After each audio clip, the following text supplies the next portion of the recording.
Hello, everybody. Thank you. Thank you. I can see everybody. I think I've said just about hello to everyone in the chat. So thank you. I'm not alone today. As usual, the my partner in crime, Enzo, is here.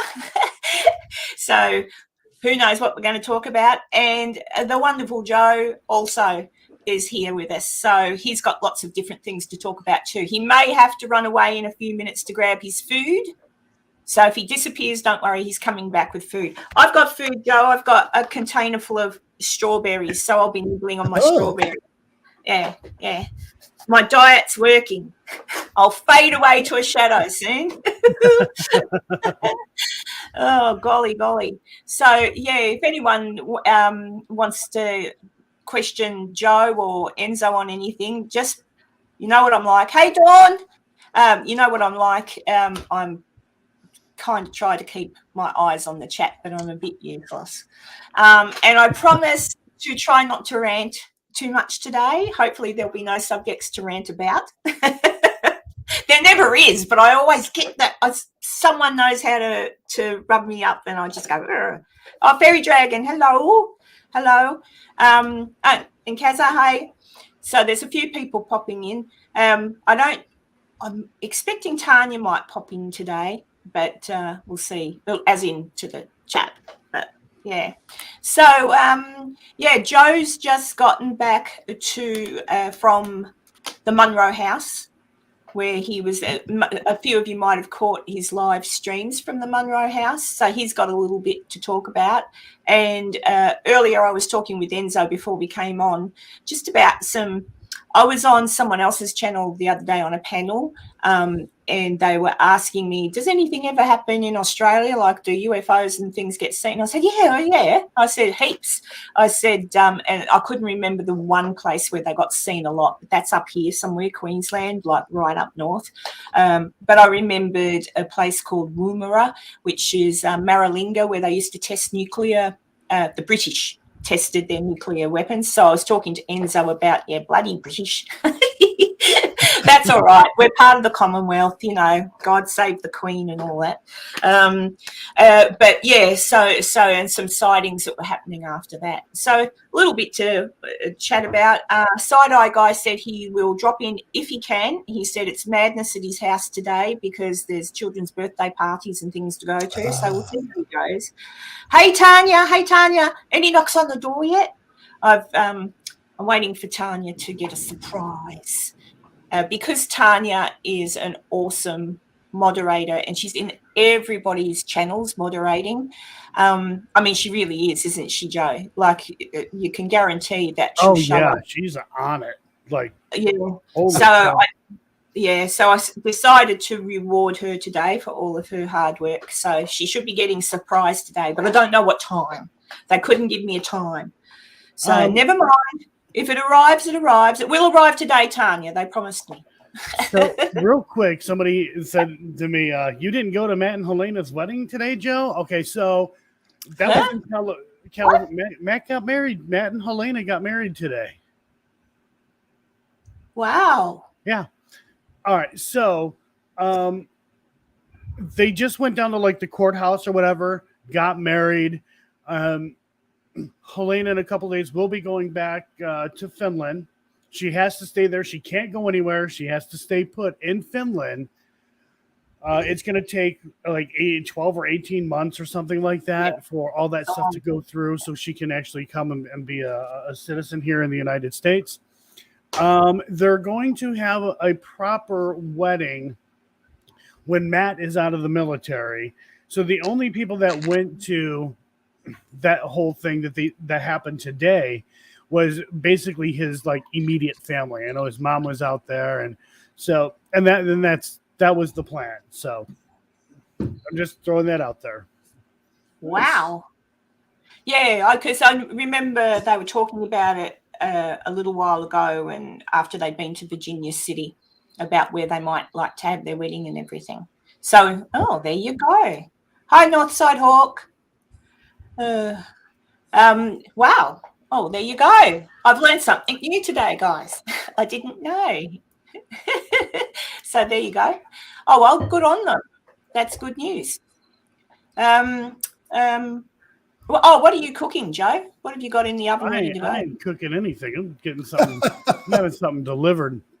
I was actually going to go to the store and cook something, and I looked at the time. I'm like, shit. What time is it where you are?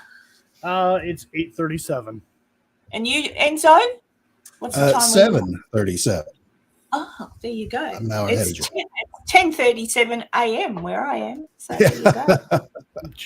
And I saw too when I was on. I went on the panel with Enzo knows because I've sent him a few clips. The Nerd Report. I went on because he was talking about Peru again.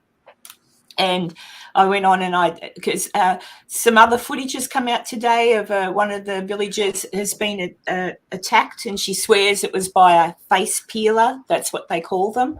So I'm thinking, I heard about that too. The lady holding the rag up to her hand. Is there elections or something going on right now? Because a lot of times in certain areas of the world, when there's an election coming up, weird things seem to happen. Look, I don't know, but we'll find out next year here.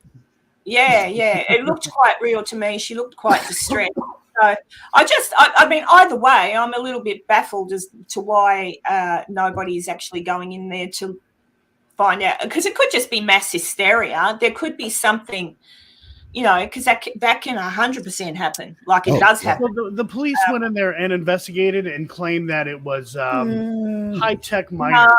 Actually, they didn't. But the police, nobody went. The police went to investigate the attack on the young girl, because a young girl was also attacked, not the lady in the video that I saw today. And they came up with no answers and they left.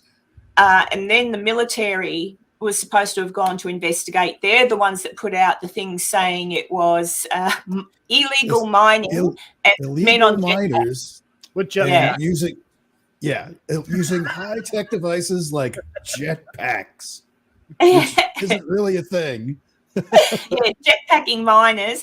I want that job. Jetpack. What? You're mining? How does that jetpack help? I don't get it. Yeah, so the actual villagers themselves put out another request and explained that indeed nobody went there to investigate. They said the police did come to investigate the attack on the young girl, but they said nobody came, nobody looked and investigated what's attacking their village, and they're not scared of them. They're going in full bore with guns and stuff, but they say when they shoot at these things, nothing happens. They just kind of bugger off, and they can't all be bad shots. I would hope not. No, you hope not. So they're just sick to death of nobody taking it seriously and coming to help them. So I just don't know. I mean, it could be. I don't know about aliens. If you hear, it could be an animal. It could be anything. But why not go and look after them and just double check what it is? Make sure there's a story like that. Are you really going to take it all that serious, though?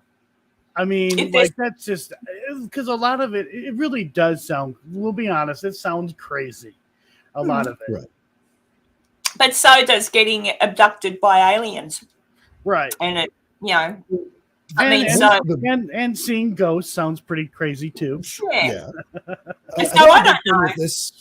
The big thing with this place is it's very remote. It's like a couple of days to travel to where this little village is by boat, just to get up there. And they don't really have any police in their little village. It's kind of like a regional, like marshal or a sheriff, I guess. That's who came in to check out what was going on with the young girl. And whatever their report back was to the nearest town or wherever they report to, that was the individuals that we heard come out and say, oh, it's illegal miners, and they have high-tech devices, including jetpacks, which is just silly. That's almost more ridiculous than the original story. Hello, how are you? It's all right. You can mute any time if you think the babies are going to go off. But I do enjoy the sound of little ones. I miss it. My children are all grown up now. So, yeah, I don't know. And so I'm hoping. Don't worry, one day they'll be in their 20s and you'll miss it when they were little and you could tell them what to do. And then when they get into their teens is hard. About to say, they'll be turning 16 before you know it and you have to buy them a car. Or, then they get boyfriends and girlfriends and then, they want money. And then they get into their 20s and they're still living with you, which is fine. But then they want money. Nah, kicking them out on their 18th, the day after 18th birthday. Oh, you won't. You might want to, but you won't. I don't know. That's why I had to go into the Air Force. That was how it was in my house. Well, you're 18?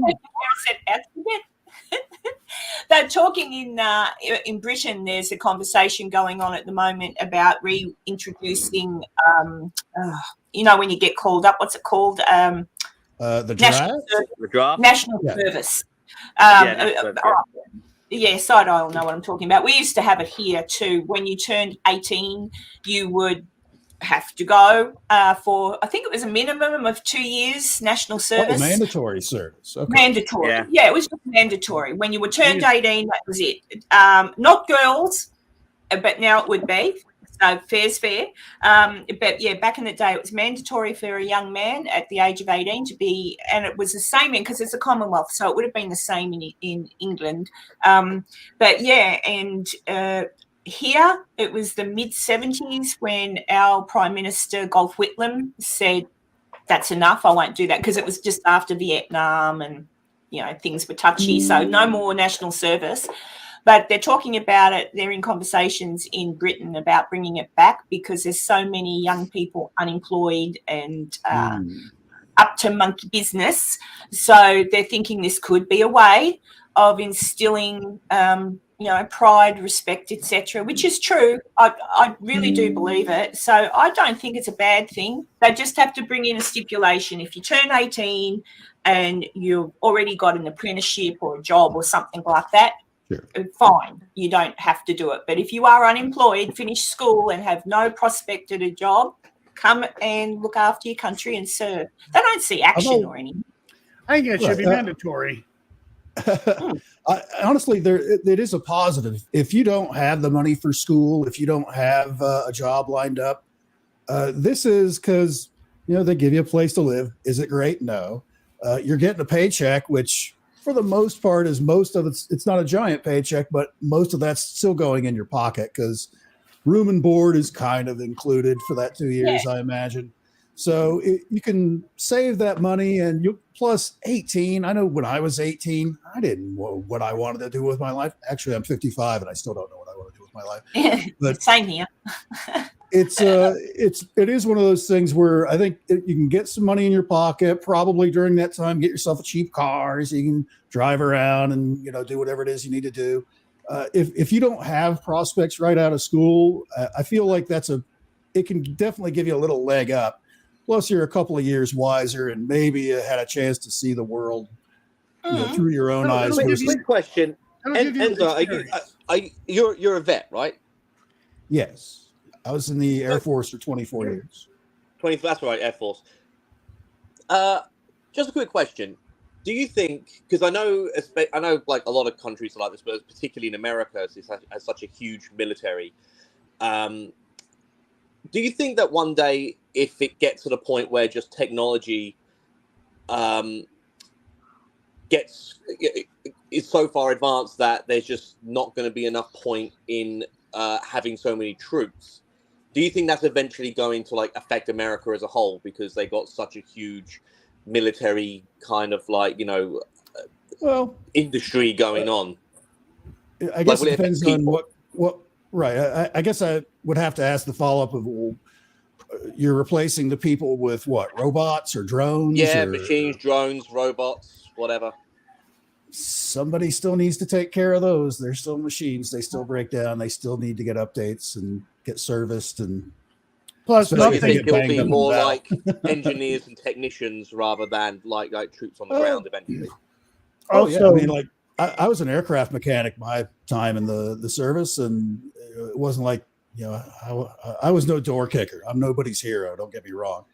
You know, there are folks out there that are trained for that, and God bless them.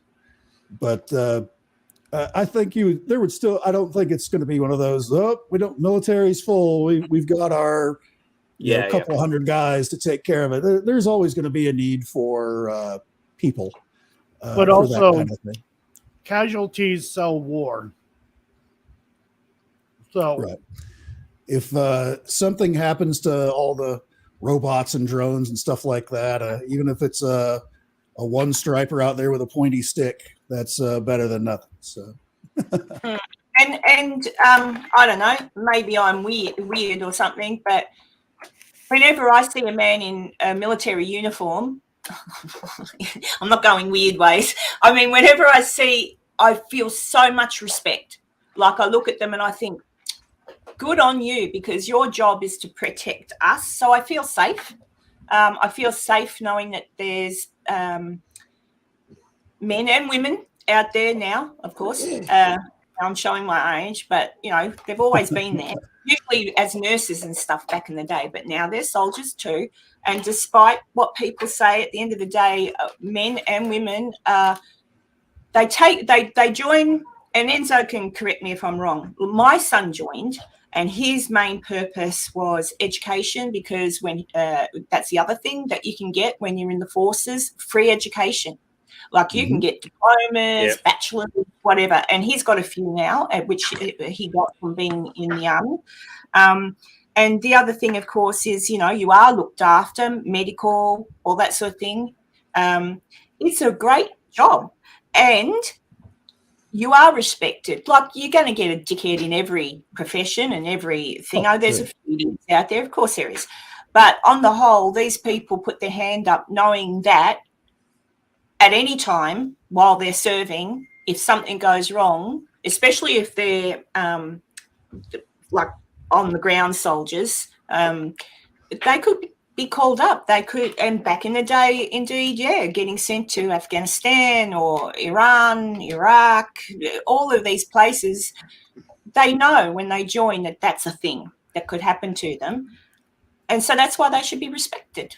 And I do. And I think it's a great thing. And I think nowadays you see so many kids out on the street. Here I go, Granny Karen on a rant. Well, but you see, you bring up something. You said kids, right?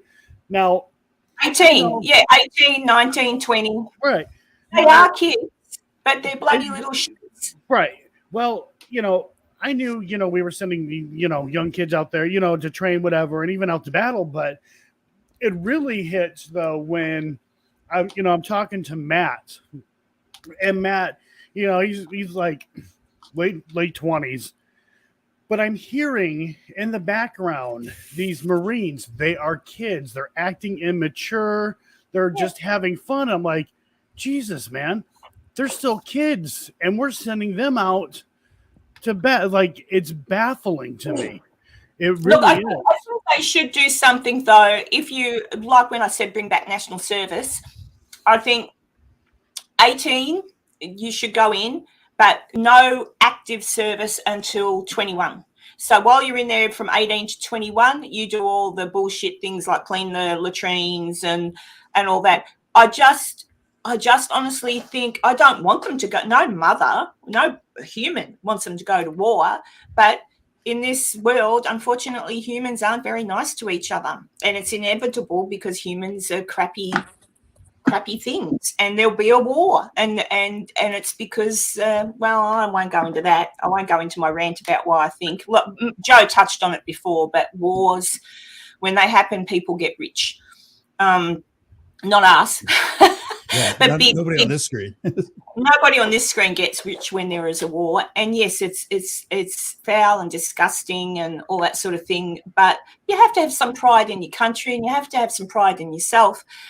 And unless there's another way to teach our children, because they're not getting, obviously, the guidance from their families to be respectful to their elders and respectful of their communities. So maybe they need to be taught some other way. And even if it's just the two years, get in when you're 18. Well, thank you very much for your service at 20. But if you want to stay on, you can. you know, whatever. And that's the risk that will be there, I guess. See, Cheryl's daughter's in the army, 20 years. Yeah, my son's been in for nearly 20 years.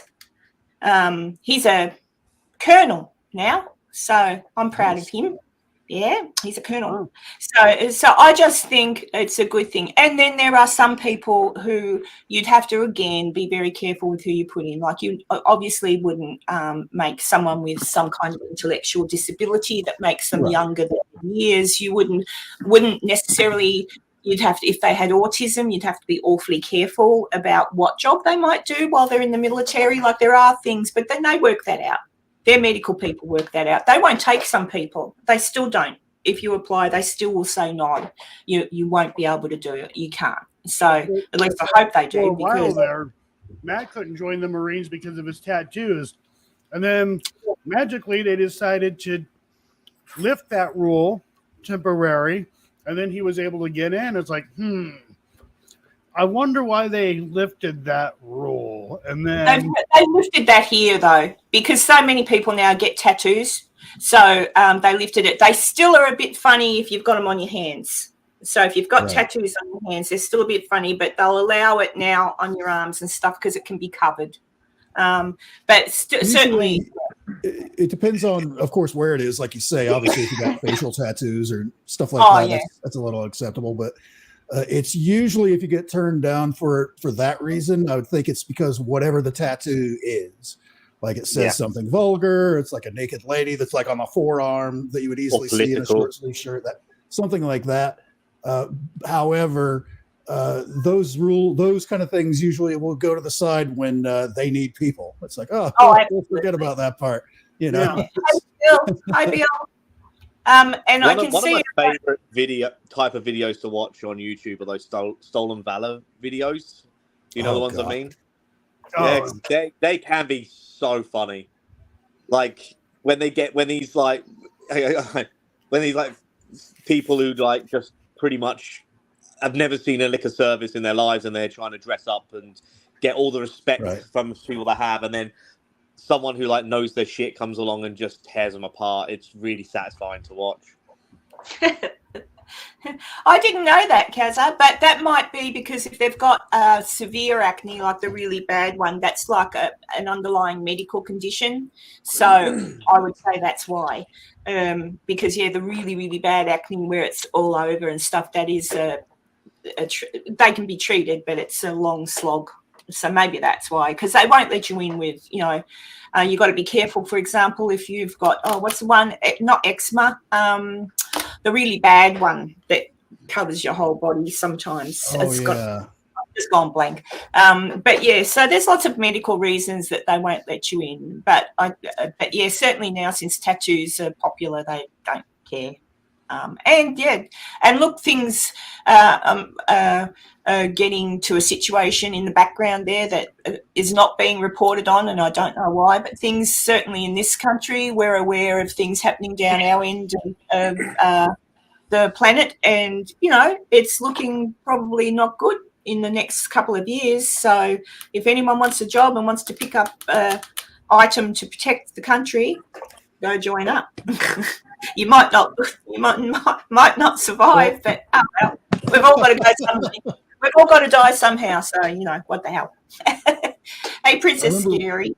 One of the reasons why I joined up because it was 1985 that I graduated high school, and the small town I lived in Eastern Kentucky, the steel mill had just closed down that year, so there were thousands of people in the town that had no work overnight.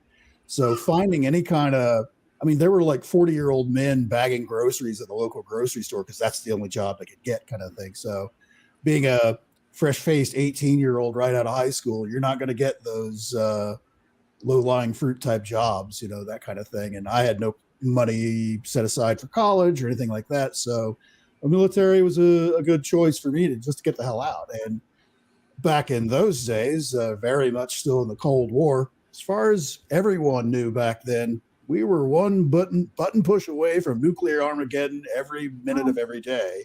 Yeah. And it's like, well, if I'm in the military, at least I'll be under the bomb when it hits, versus and not have to worry about any of those scary fallout types of things. Trying to survive it. Back in them days. Was it in Australia or America? Because Australia went to Afghanistan as well. But yeah. But sorry, go Joe. Yep. Back in the 80s, we didn't have to worry about anybody coming into schools and doing anything evil. Nope. Instead, we had to hide under our desks in case somebody dropped a bomb, because as if a desk is going to protect us from a bomb. Did they do that back in the 80s still? I remember in the 50s when the Cold War with JFK and stuff, I remember the, what was it, duck and drop and get under your desk or something. It was a big thing. All the kids were... duck and cover. Yep, duck and cover, that's it.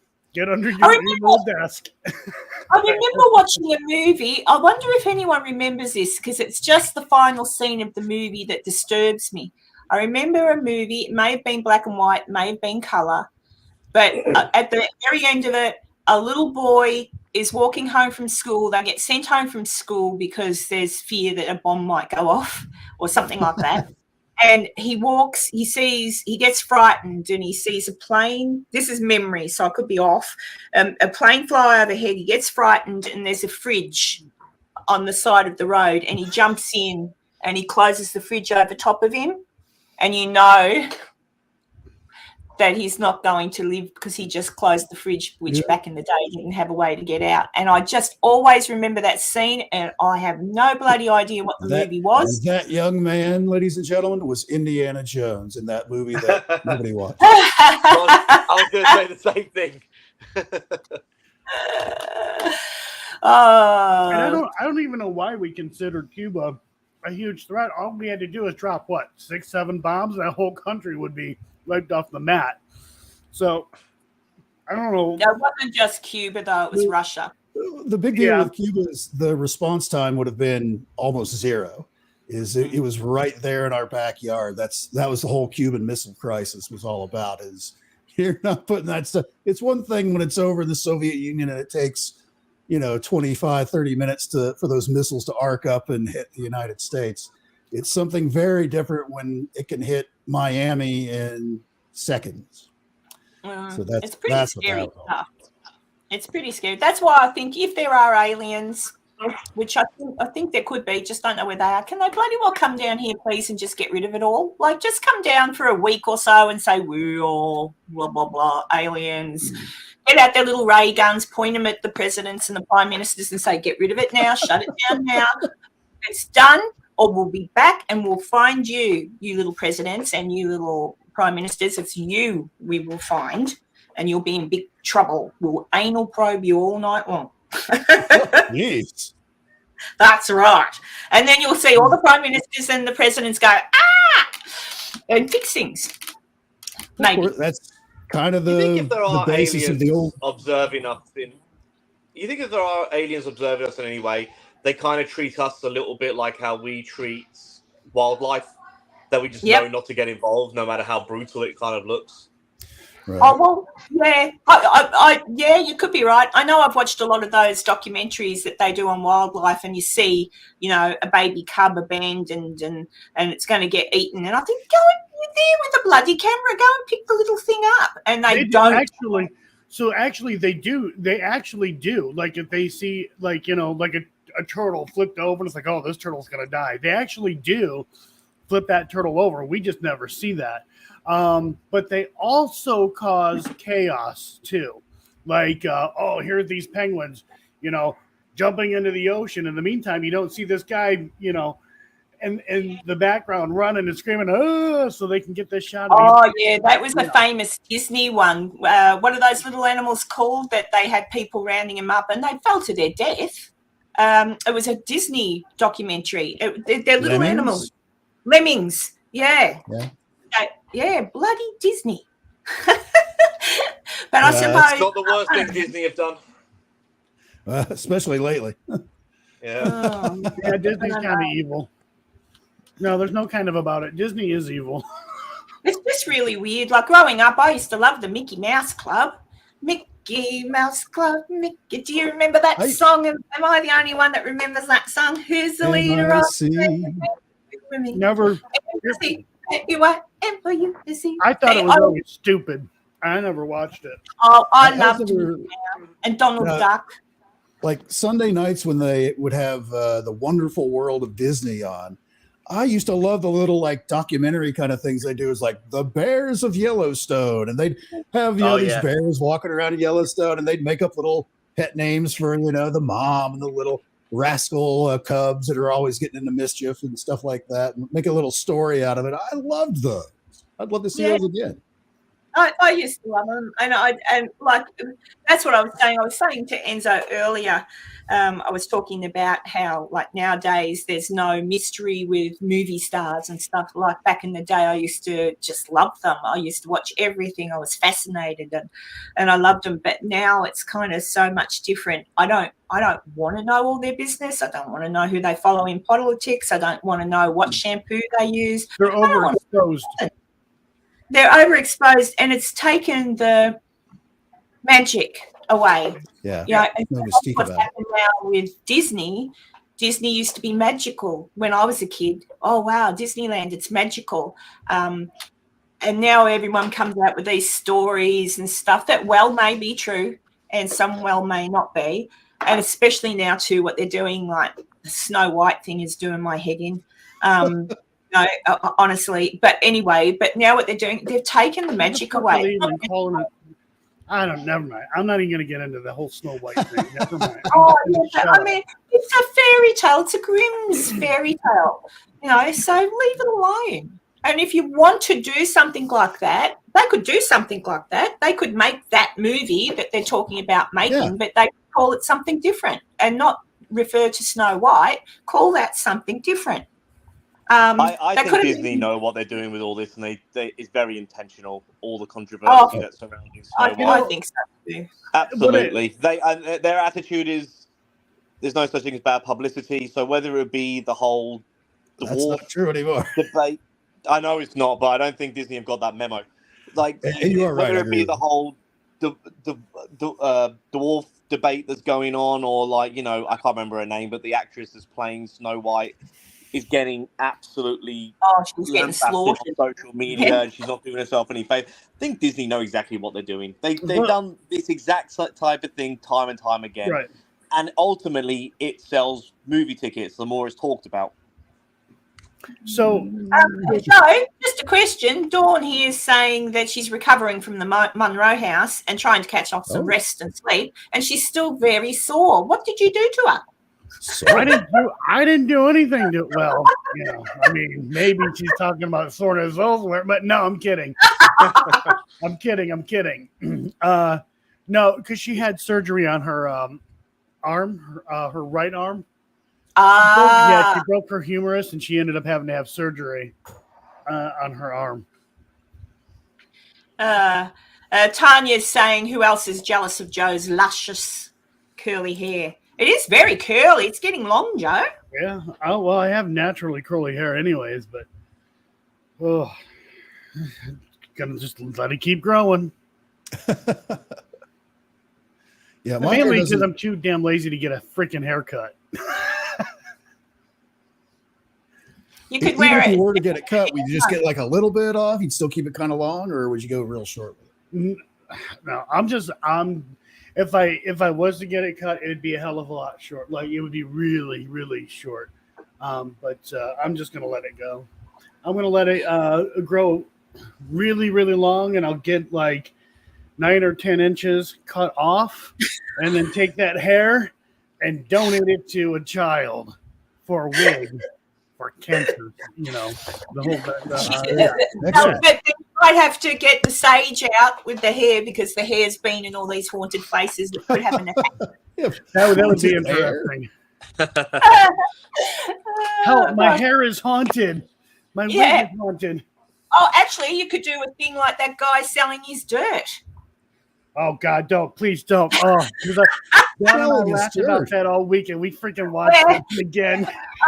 Enzo, there's this fellow who bought a DJ haunted Fajan. farm. What's his name, Soto? DJ Sorry? Fajan. CJ DJ Fajan. Faison, who bought a haunted farm, and now he's getting dirt from the haunted He bought farm. a farm, full stop.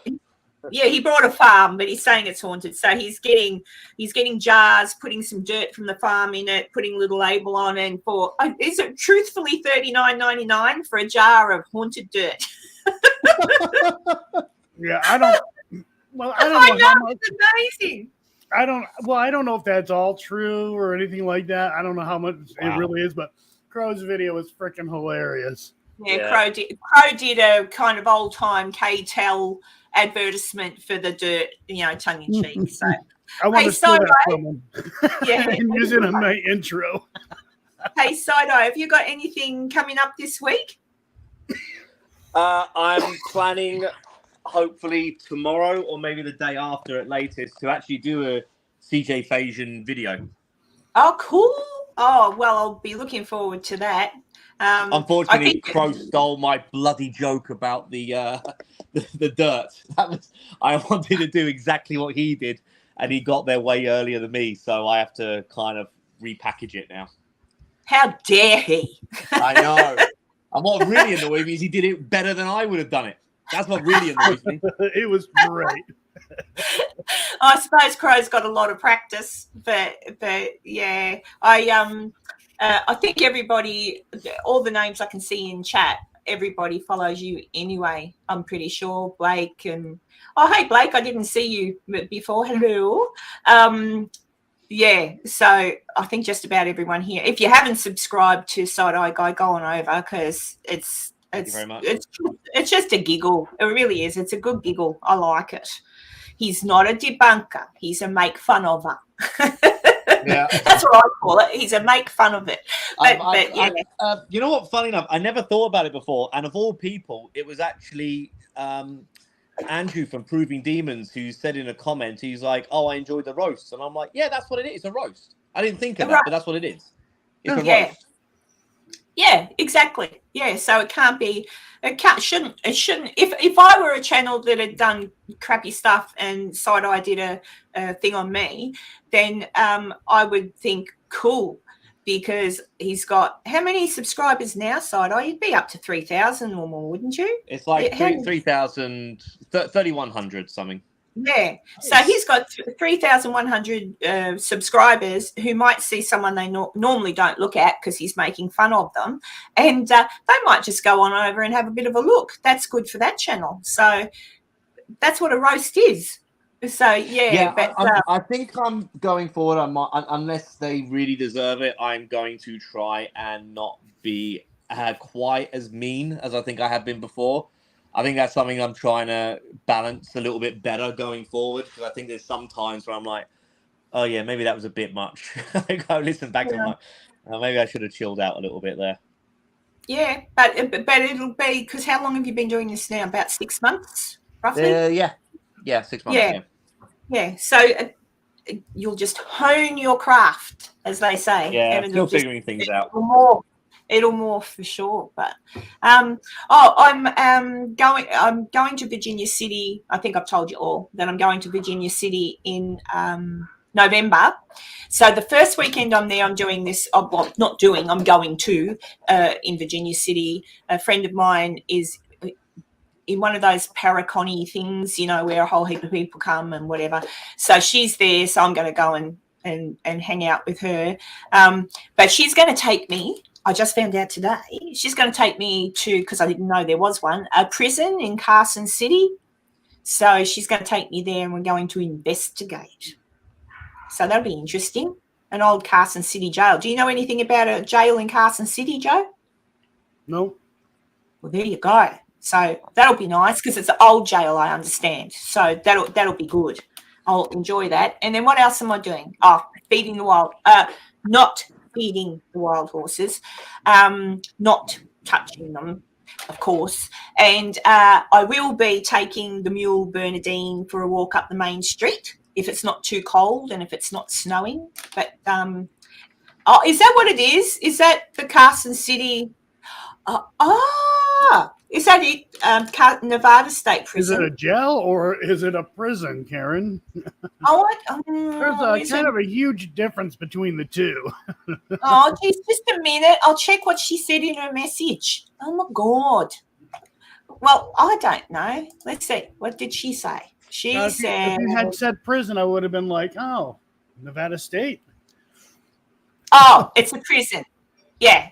So she's taking me to the prison that's in Carson City. So is that Nevada State Prison? Ooh, that'll be awesome.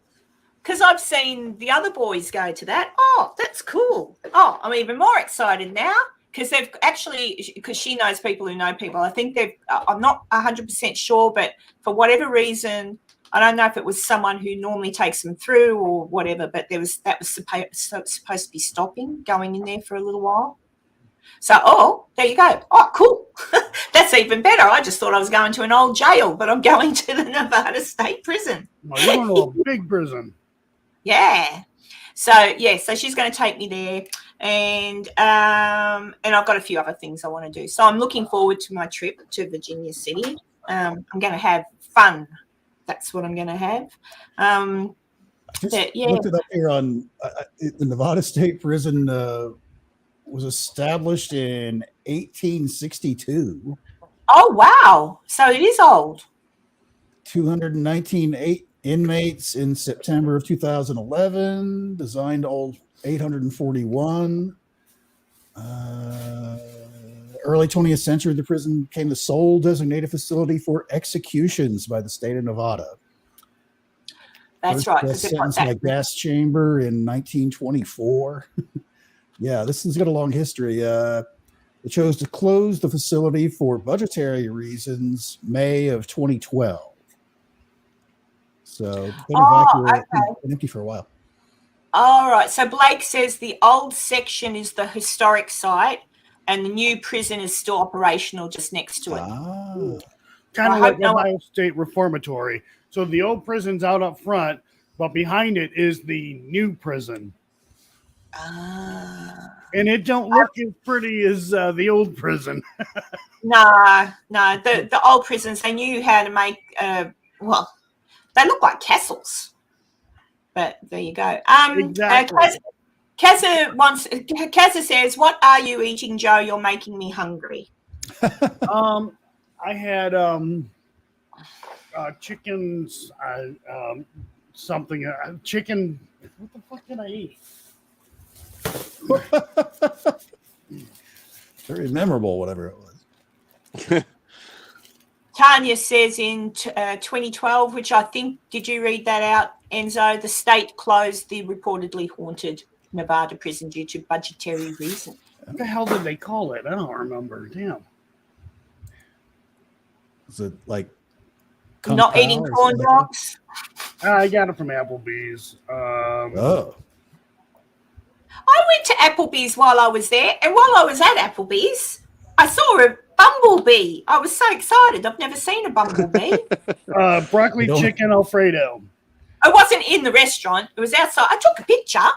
It was outside the window, and I was eating with Jason, and I said, "Oh, that's a big bee." And he looked at me because they're fat, they're really cute. And he looked at it, he goes, "Yeah, that's a bumblebee." And I was all excited, so I started to snap pictures of a bumblebee. No, you don't want to mess with those though. They got a good bite to them. Oh, but they're so cute. Yeah, they don't. All bees are cute. She's in Australia. That's a bumblebee is very tame. Yeah, that's right. They got murdering spiders and snakes and. Actually, Enzo and I were talking about that last week, weren't we, Enzo? I don't know who was there. And Side-Eye Guy Side-Eye, have you seen a huntsman spider yet? Surely you have. I've had to get a few out of my house in the past. Yeah. Like they're quick little buggers and everything, and some can be little. No, they don't. They're not. They bite, but they're not venomous. Yeah, they'll give you a nip if they get a fright. Obviously, if you pick them up with your hands or something. But they're not venomous. But we were talking about black widow spiders, We So have those, yeah. I thought, oh, what? And I thought, oh, what do they look like? And I brought up a picture of a black widow spider, and I went, that's a redback. I thought I'd actually. So here in Australia, we have redback spiders, and they're almost identical. In Well, fact, it depends where it is. Queensland has redbacks. New South Wales gets black widows. Oh, Side-Eye's teaching me something. I didn't know that. I didn't know we had black widows in Australia. I thought we just had the redbacks. No, And yeah, it just depends where. There are black widows, and apparently, I don't believe anyone has died directly from a spider bite in Australia for like decades. But a lady died. Yeah, back in the 80s. Yeah, I think, a lady died from 70s, 80s. Yeah, but like the most common one, and it actually happens a lot with the black widows. It's very common that they make rest in car sun visors. So what happens is that people bring the sun visor down, and a black widow falls on their face, and then they crash the car. Oh God!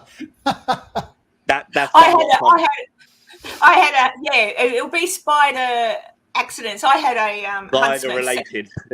Yeah, I had a huntsman do that to me. A huntsman, and he was a decent size. I was in my car with my boys, and I can't remember where I was going, but I remember that. I can even remember the street. That's how much it did me in. I'm driving along, and I'm like, oh, it's glary, and I pulled down the visor, and there's a big Harry just sitting there looking at me, and I've gone, oh, shit. And I've just gone tink, tink, tink, and pulled over and said, boys, hop out the car quickly. And they saw it, and they shot out. And I got out. No, lucky for me, I had a plastic bag. So I got lucky for me, my car was untidy because I had lots of children in the back, or two. So I got a piece. I had an old newspaper, so I grabbed a piece of that, put it in the plastic bag, and then with the plastic bag because I didn't want to feel it, and I've gone clunk and got it and put the plastic bag over my hand and went over and shook him and let him run away. But he ran back towards the car. I'm like, get lost. But yeah, I won't kill them. I can't kill them. Plus, they're too big. Well, the trouble with killing them, especially if they is in your house, it's like if you try to slam it down with a book or something, you've then got to clean up. A body. They're big boys. It's not just not a spider. It's there's blood and guts, and you got to. It's like if you slam down a mouse, and you got to clean up all. I am so glad I don't live in Australia. Oh, that's a conversation I was having. Mike B, I'm up for pizza anytime. The conversation I was having with Enzo was that, America goes, oh, Australia. But you've got, someone put a post, Blake might know who it was, I can't remember. Someone put a posting up in the Virginia City Facebook page of a mountain cat. What do you call them? Mountain lion. I don't know. Cougars. Whatever. Yeah. And I've gone, oh my God, that's so cute. And I said, where was it? Because when I was there, I was told they were there, but I didn't see one. And I said, if you took a roast chicken with you and threw the roast chicken at the cat, will it attack me or eat the chicken? I think they're thinking she's a nut job, and I probably am. But I just thought, oh, that's so cute. He could kill me. I could be walking through the bush there in America and not know he's lurking, and boom, I'm dead. Or there could be a bear in a tree, a grizzly, or rattlesnake. Oh, granted, I'll say our snakes are a lot more scary than yours. Yeah, you got some ugly snakes. You've got grizzly bears, black bears, probably brown bears. You've got serial killers. You've got people with you've got all sorts that can kill you. I mean, we've had serial killers here too, I suppose. But anyway, when you're Tanya's making a good point there. But where I live, we do have brown snakes currently sort of coming out of the woodwork because they're doing, they're knocking down trees and stuff up the roads. So the wild animals and the first things to scamper are the snakes getting woken up because, mind you, it's warm here at the moment. We've had some warm days and we're just out of winter, and we didn't really have a cold winter. But but you won't. There's nothing too scary in the shortest fucking winter ever you guys had there. Holy crap! Would you guys get 3 days of winter? About that. If you're lucky. Yeah, it's warm there today. Is it? Actually, Side-Eye will know. Yesterday was quite warm. It was. Oh, you get sunburnt now. Yeah. If I was out yesterday afternoon and I thought, oh, I'll wait until the sun starts to go down. It was just way too hot. The flying foxes. Yeah, we've got a few. I didn't know. I didn't know that our bats. I knew that your bats in America can carry rabies, right? So can your squirrels and things, I think, and dogs and whatever. So there's another thing you've got. That's scary, rabies. But we've got little bats here, like little micro bats. And you've got some big bats too. Yeah, we've got bigger bats up here. But I was living down in Victoria in a little old farmhouse, and my cat kept bringing in. He was catching little bats, and they were tiny, but they were so cute. Like they had little vampire teeth, but they're just so tiny. Like honestly, about as big as my thumb. And I pick them up and I go, naughty cat. Like he'd just bring him in like a present. He didn't actually kill him. So I'd go, oh, you poor little thing, and take it out and let it go. Anyway, one night there was a baby one that it brought in, and it had no teeth. And I'm like, oh, and I'm holding it in my hand. I'm going, oh, so cute. And I took a picture and I sent it to my friend who's a doctor. And I said, oh, look, Alex, look at this. It's so cute. And he wrote back, he said, bloody hell. He said, what are you handling it for? And I said, what? He goes, we have a version of rabies in Australia. He said, if that bites you, that we don't call it rabies, but it's like that. And he said, if that bites you, there's nothing we can do. There's no cure. There's nothing. He said, for God's sake, stop playing with them. So it made me move out. I said to the owner of the house, can you get rid of the bats? Because they'd all fly out of the roof at night time, like hundreds of them. And I wasn't particularly worried because I thought they were cute. But then when I found out, it was toothless. It was a toothless little baby bat. And I thought, oh, my God, it's a wonder they're not biting the cat. And I thought, I moved out. So now I know, as cute as bats are, and they are cute if you look at their faces, just don't they're go. Cute when they don't fly. Yeah, I do. I do miss watching videos of people screaming at bats. I do that. It's a bat. Like, it's only going to fly. What's it going to do? Fly into your head and bite you? I don't know. Most of the time, when bats actually, they're not attacking you. They get caught up in people's hair, and it freaks them out because people are like, oh my God, it's attacking me. And it's like, no, it's caught in your hair. It's just caught in your hair. I don't know. The road runners. Oh, yeah, I haven't. Actually, I didn't see any road runners when I was in America, but I saw other funny. I was driving up first time. I could have seen a roadrunner and not actually realized it was, because roadrunners they're not very big at all. I was expecting them to be like, a little taller or something. They're tiny little things. Oh, well, maybe that is what I thought. Do they look like the roadrunner on the cartoon? No. Are they actually called roadrunners? Is that their actual name? Well, I heard people. It is, right. Because there was another bird. I was driving up the mountain, and I saw these funny things that looked, the way they ran across the road, they looked like funny kind of lizard. Like from a distance, they looked like little lizards on their back feet running across. And as I got closer, I realised they were birds. They were everywhere. They were only about this big. They were this little. They were everywhere. So I don't think they were that. But someone told me what they were called, and I've never seen them. Hang on. Oh, hang on. No, that is what I saw. Oh, I saw road runners. That's what I saw. And when they run across the road, they go, yeah, that's what I saw. Thank you, Enzo. They're not very big at all. They're little birds. No, they're only, maybe that. Are they ground-dwelling birds? Can they not fly?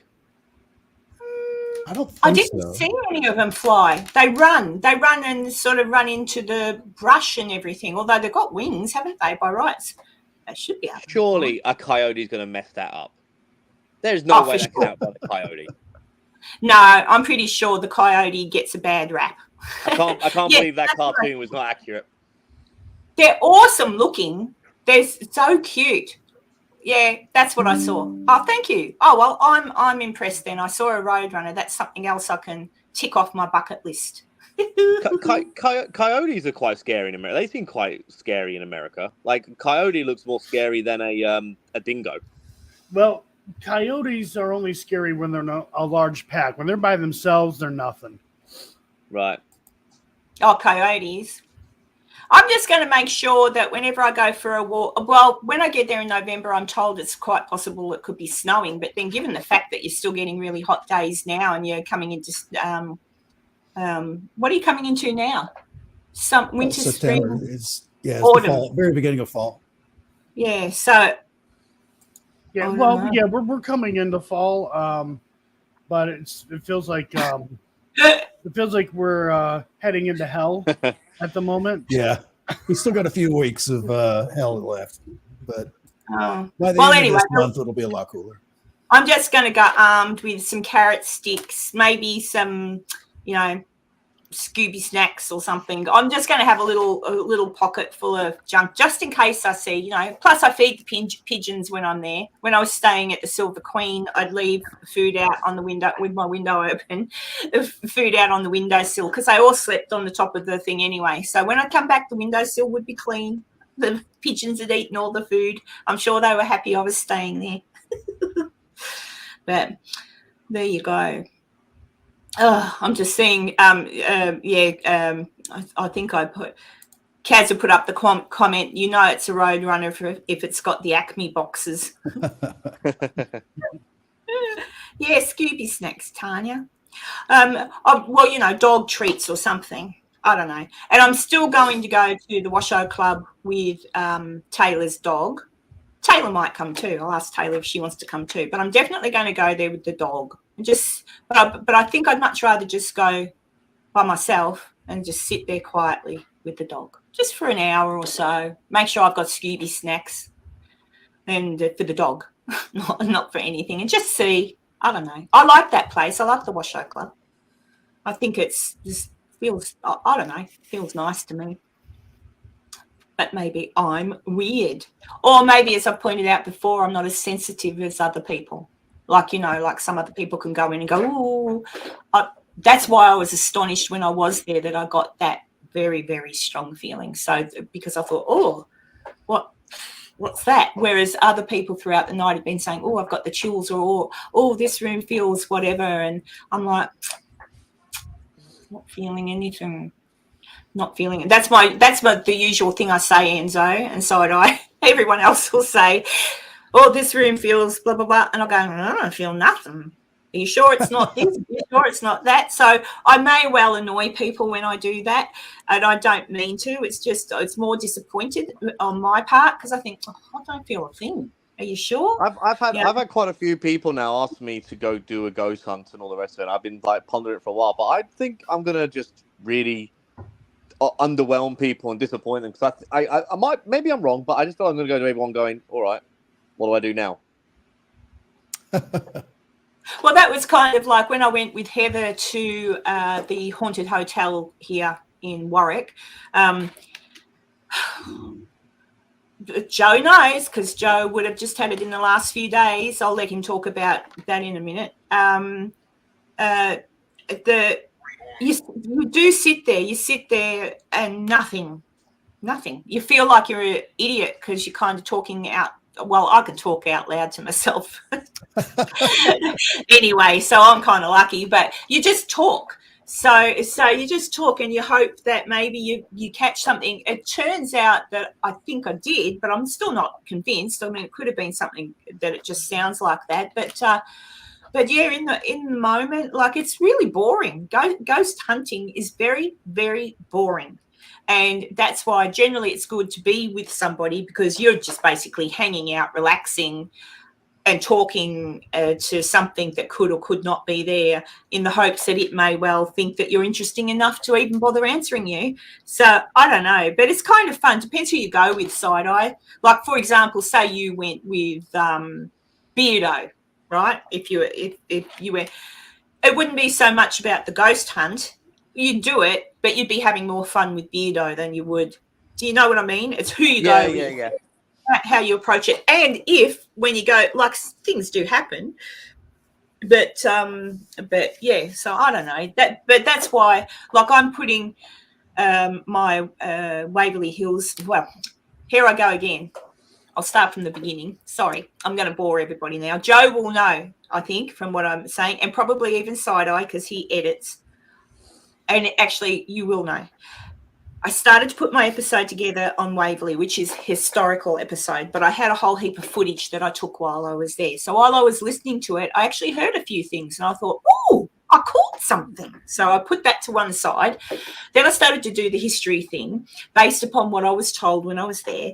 But then I started to get confused because in some of my footage, the other people I was with, Cassie, Jason, Ron, was saying, no, this floor was that and this floor was that. And I'm like, oh, rabbit hole. So I went into the rabbit hole and brought up all the information I could on, like, the blueprints of the hospital and all that sort of thing. And I'm like, no, that says that's such and such. And then I was finding out other stuff. And I'm like, oh my God, I didn't know that. Like, forgive me being Australian and everything, segregation, you know.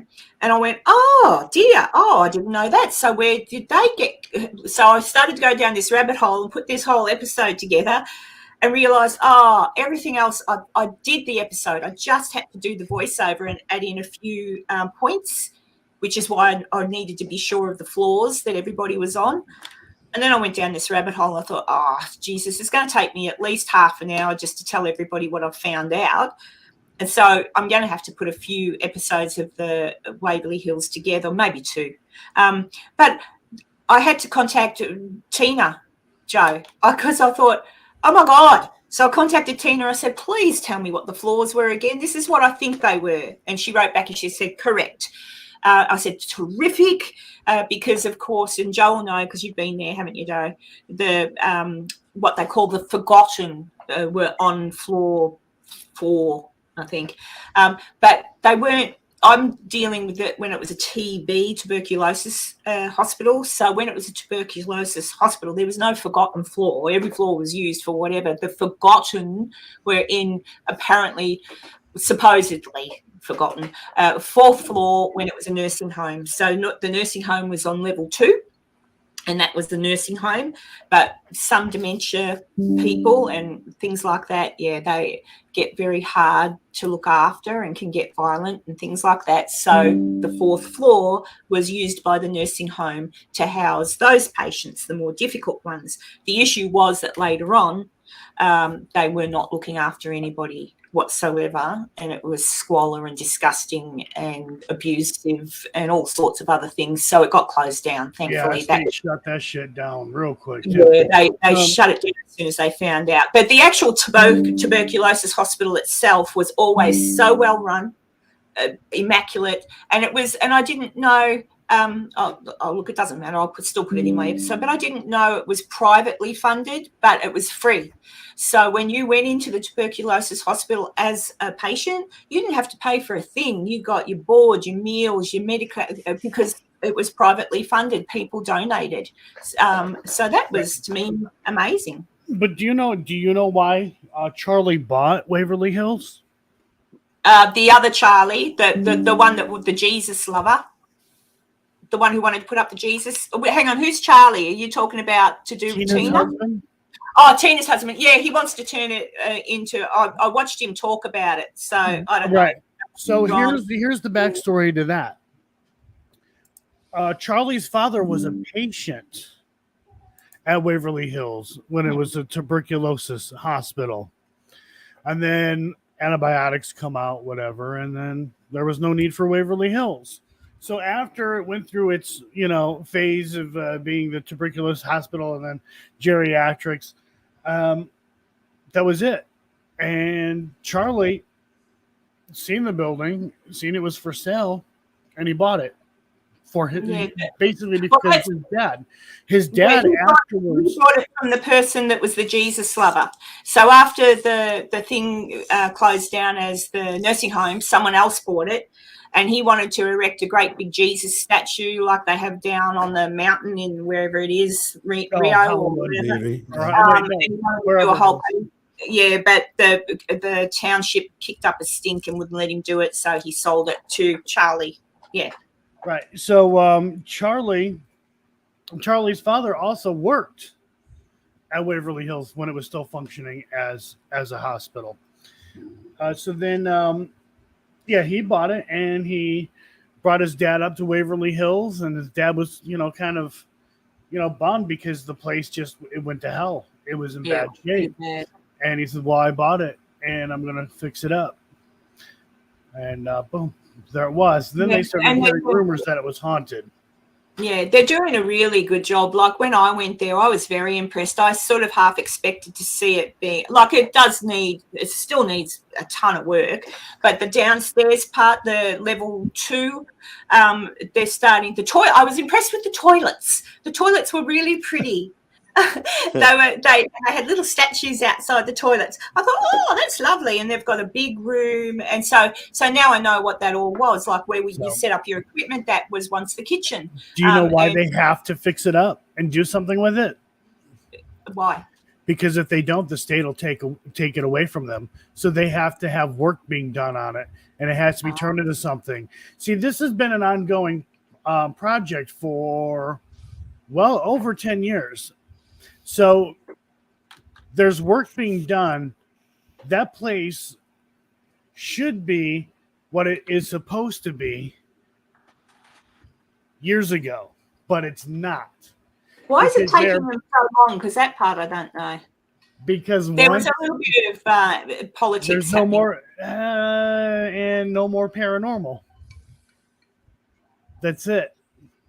What do you turned mean? Into basically they're turning it into hotel/casino. Oh yeah, a hotel, and instead of top levels, he wants to turn into a restaurant. Yep. Where you're eating outside on the rooftop. More paranormal. They'll be dead before they even get that place where they want it. Work done it's being done slow and on purpose. Because if they don't have people working on it, that the state takes it. Because that is prime property. Well, their toilets are nice. Actually, it would be a really good place. It's funny, though, when I was walking through, because I loved the architecture, like I like looking at how things were made and built. All of the wood used in it, I actually mentioned it, but I won't put it in my episode. As we're walking through, I go, this wood's really, just randomly out of nowhere, I looked at the wood and I've had a close look. I thought, they've used really good wood. All this needs is a sand and a paint. Like, it honestly, if someone put the money in, like proper money, instead of knocking that building down, the bones are there. You could make that stunning. And when you see old pictures of it when it was first built, it was stunning. It was so well made. And it's sad too, because I've looked at old pictures of it, like up where room 502 is and even everywhere else. The roof was lovely. Like when you go in there now, there's bare bloody pipes and all that sort of thing. That wasn't there. It was a lovely, like proper finished off roof with beautiful hanging. All the lamps were the same, I've noticed, in every room, except for in one of the rooms that is like a visitor's room. They had some pretty lights there, but that's in the old photos. So it was beautiful. So at some point, somebody has come in there probably after it was a nursing home, or maybe during that time on those other levels, and wrecked it, probably taken stuff. Oh yeah, that's what happened. Like they've come in, not just the graffiti, I'm not talking about that, but just taking stuff. Like, where are all the light fittings? Where's the beautiful roof? It would have probably been pressed iron, like back in the day, that's how they built things. It was so it would have been, and there would have been a lot of copper stuff they would have nicked. But it's a shame. Now, what people have to realize, too, is the floors 2, 3, and 4, they're set up the same. And when you go to these different floors, you're like, well, wait a minute, what floor am I on again? Mm-hmm. And it's identical to one another. The fifth floor is different, but it's smaller. The first floor, that's also different as well. That's cafeteria and and all that. Yeah. But the interesting thing is too, the cafeteria, which I don't think. When you're on the first floor, sorry to bore you, Enzo, but when you're on the first floor, and when I look at them, maps. And then I watched some old interviews with old patients who were like, I went down the rabbit hole. The cafeteria, so level 2 was where the kitchen was, right? And there was a cafeteria up there too. But there was also on level 2, but there was another cafeteria that was in another building, which I don't believe we got into, because that is when you're standing, you know where the statue of the nurse is? It's off on the lower level. So that's level 1, but that is not the original hospital. No, there was another hospital built first, and then it was. Yeah, I know that. Yeah. I know the original hospital, and so what they did is that there was the original hospital, which was for 40 people. Then 1912, they built another piece onto it. But apparently the new building, so it was pretty close. If you look at aerial photographs of the original hospital, it was pretty close. Yeah. But there's a huge cafeteria there, and it was like separate. And so I thought, now I don't remember seeing that part of the building. And when I looked at the floor plans, I couldn't have. It's level 1. That part is further past, and it was shut off. So I did see stuff that no one else has seen. We were lucky; our guide led us into a few little bits and bobs that are generally you can't go. There's reasons why. The records room. Yeah, the records room. Do you know that one? The one with the big door. Yeah. The heavy door. Yeah. So there's a reason why there are places that are shut off, like cut off. Yeah, but that's okay. That's all right. But that's what I mean is there was a lot I couldn't see, and there's a lot of places like. I don't know if the original hospital is still there standing or if it's been knocked down, because I haven't got a drone, so I couldn't fly my drone over the property and have a look. But the original hospital is where I would have liked to have gone, because that's where they kept the African Americans segregated. And I thought, and honestly, when I went into that, how disgusting. Absolutely disgusting. It wasn't until 1943 that they fixed that up and made another wing to the hospital for those poor people. I just thought, you should have seen it. I've got to go. You've got to go. Sorry, Scott. I said I talked too much. Yes, he's got to go to a birthday party. I think it's a birthday party, isn't it, Fido? Yeah, with the little one. My friend's, I think his little one's turning 2. Oh, there you go. Fun. Sugar hits and everything. Yeah, that's just me. Oh, look, thanks for popping your head in. And so everyone keep out an eye out for Side Eyes episode, probably this week, you reckon? Yeah? Yeah, hopefully tomorrow, if not the day after. There you go. I'll be watching. Fantastic. Thanks, mate. Have a good day with the kids. Thanks, everyone in chat. All the best. Later. Bye. Yeah, but I was just astonished, and that's what I mean. I've gone down a rabbit hole with this Waverly Hills thing, and I just thought, holy crap! And then you hear this. You hear about the history and the stories, and then when you go digging, you're like, well, that's a bunch of shit. Oh, look, there is, and I'll be very careful how I tread with that, because I don't want to get anyone annoyed. But yeah, there's certainly no backing up certain stories. I've looked through the newspaper archives. I've looked through. I've gone to the state library, and they've got stuff there. I watched not a TED talk. When someone gives a talk over the thing, I watched it was an hour-long history of the hospital and all that sort of thing by one of the professors at one of the schools. I'm like, holy cow, like this is intricate. And there's no records because there was a flood. The records weren't kept at Waverley. They were moved in town, and then there was some flood. So all those records, anything past, anything before, I think she said 43, there's nothing. No records, there's nothing. So there's no way to prove any of the stories. There's some that they still can, and they've managed to track it down due to families that lost loved ones while they were there, who obviously have kept, can say, well, this is when they died. So there's also a big list of names of people who passed away and what from. And I do note there is a name attached to the nurse in room 502, which isn't it's kind of a room. It's a bathroom / exit out to the roof, etc. But the more I look at that story, I think, how did she even do that? Because I know what they're saying and how she did it, but then there's varying stories on how she did it. And why would she do it? It was way out in the open. That's where the thoroughfare was all the time. Like, there's no way no one would have seen her, even if it was late at night, because there was patients on the ward, in the wards either side. Like, it's just never happened. No, it couldn't have ever happened. It just couldn't have. Like, it couldn't have. Now, the lady that was said to have either fallen from the roof or been pushed from the roof. No record of that, conveniently, either. Well, it's possible that someone could fall off the roof, because back in the day, the roof was only very small. Like, the stuff that went around, it was only sort of like, if you or I stood in front of an Enzo, it'd be maybe up to your hip.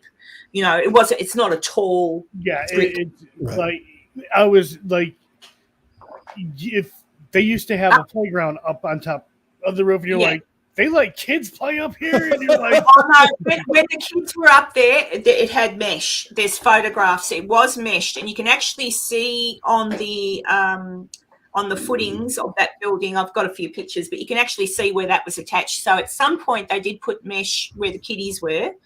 I don't know if they did it on the other side, but definitely on that side where the kids were, there was mesh, like, 10 foot. I've seen photographs of that, but I've never seen like the mesh. But yeah, they did. So, but weird. Yeah, so look, it's possible someone fell off the roof, but that could have just been a story. Like, someone might have said, "Careful, because it's dangerous up there. You could fall off the roof." And then, what do you call it over there? Here we call it, something we can't call it apparently anymore, but where someone says something in your ear and you repeat it to the next person and repeat telephone. it to the next telephone. That's it. Karen, I'll be right back. My dog wants out. Okay. But yeah, so everything's an ancient burial ground. Kipper. Pretty much. Everything is an ancient burial ground. If you're on a hill, it's an ancient burial ground. Like, I don't know, it could be, but they couldn't have had that many dead people that every single hill in America was a burial ground. Yeah, that's what we call it. I didn't want to say the word. Apparently last time I said it, it was seen as being racist. I'm like, oh, my God. Oh, I've never even heard that before. Yeah, that's what we call telephone, Aussies and Kiwis. I don't know why, maybe. Or maybe because there's I don't know. Well, certainly, we're not going to get into that. But, yeah. So I don't know. Hey, Enzo. Have you ever I think I've asked you this question before and you sort of said you haven't really, but have you ever been on an investigation with someone doing a paranormal investigation and sat there and asked questions and done all that? Or do you kind of... No, I actually haven't. I have some friends of mine that have their own paranormal investigation group down in the southeast part of Kansas where I live. As a matter of fact, they're having a big Paracon thing September 30th that they've invited me to. That's right, things like that. And they've said that the next time they do a ghost investigation of one of the places around there, they've invited me to. It's probably going to be not till after their big Paracon thing. So, but I'm looking forward to it. Yeah, have some fun. I just find it, if you're there with the right people, it's fun. But also I love old places. So I like it when I go into an old building, because I look at the architecture and I think, oh, look, isn't that beautiful? Why don't they, I whinge. I say, why don't they make things like that anymore? Like they were made to last. And the workmanship is beautiful. So I like that. And then I like learning about the history of the place. That's the part I like. But gee, some like I could probably spend, I don't even want to guesstimate how much time I could spend on Waverly Hills, for example, because there's just way more than the general. Like, you watch anybody do an episode on it, the first thing they say is, Waverly was a tuberculosis hospital back in the such and such. There's 5 levels. This level's haunted because, and this level's haunted by, and this level's haunted because. And it's like, a man fell down and, there's no proof that any old man fell down a elevator shaft either, so I don't think that's true with the dog. So that you come out, and that's kind of it.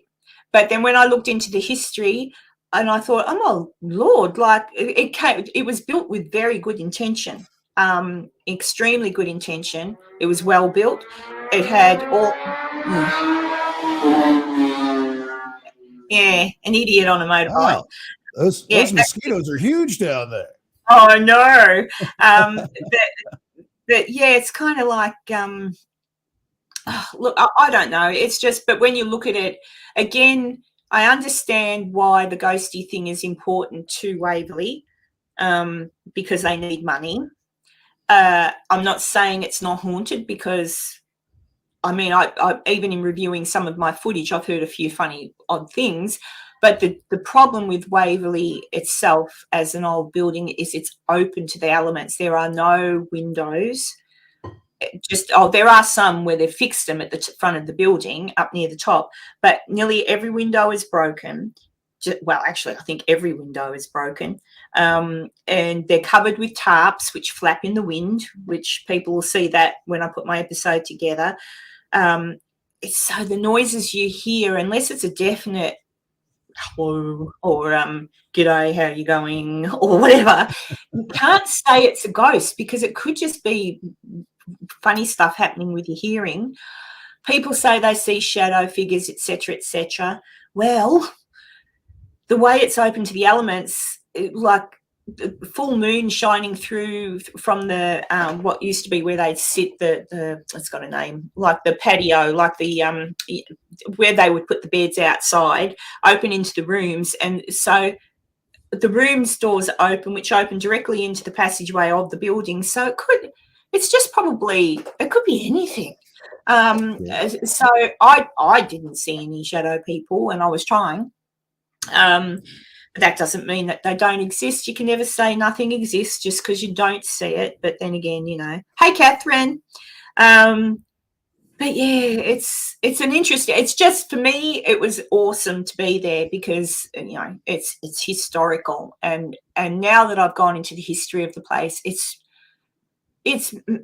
it's massive. The history is massive, but it is a shame that some of the buildings on the property have been lost to time, because it was almost like a city. It was like a town. When you look at the old pictures, there was the hospital that's there now. There was the old hospital. There was where people lived, because the nurses lived in separate buildings. So I don't know. It was interesting. Actually, but anyway, I found it interesting that you were talking earlier about how the owner of the place, the property there, they could certainly be making a lot more money if they were to fix it up a little bit and put a restaurant or make it into a hotel or whatever it is. But they don't. They specifically want to keep it for paranormal investigation purposes. Well, it's interesting. I reckon they could, because I've been there, so I've seen what they've done on the second level. They've got beautiful toilets, like really beautiful, like nice tiles, like lovely. They've just been done. Very pretty, like something you'd see in a fancy schmancy restaurant or hotel. But they could certainly turn that level. I don't know if they've got plans to, but even because I don't think there is power there, but random, they could even just do something as simple as every weekend on a Sunday barbecue, and they could set up a barbecue place with tables and chairs, a bar, and people could just come along every Sunday. And then along with that, should you be interested, later on that evening there'll be tours, historical tours. Like, there'd be ways of still doing things there that could bring more people in. Or in the summer months there, outside, set something up with tables and chairs and even a food van, whatever. But they could do a lot more with that place, absolutely, right this second, and make money from just that, let alone the paranormal part of it. Because people, and if they gave really in-depth talks about the history of the place, as opposed to the haunted history, which is, because I think if you give the real history to a place, you can mention that people say this, that, and the other thing, but just give the true history. And there's heaps of names that you could spit out of people that actually passed away there, and who knows. Like, so, because I found all those names passed away July 31st, passed away, whatever, and their names and where they'll be buried, etc. So you could go in there with those names if you were so intent on actually investigating and hopefully speaking to a spirit that may have passed in the hospital. Knowing their names is a hell of a lot easier than going into some room where supposedly someone hung themselves from a light fitting, which they just couldn't have. It's so that couldn't have happened.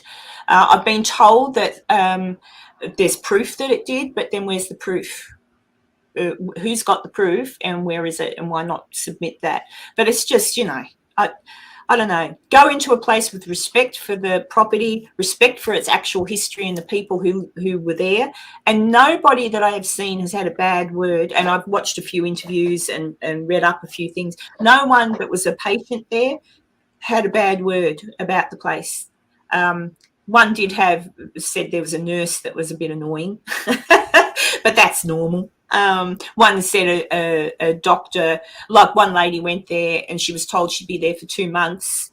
A year and a half later, she went home. The funny thing is they'd let them go home for holidays.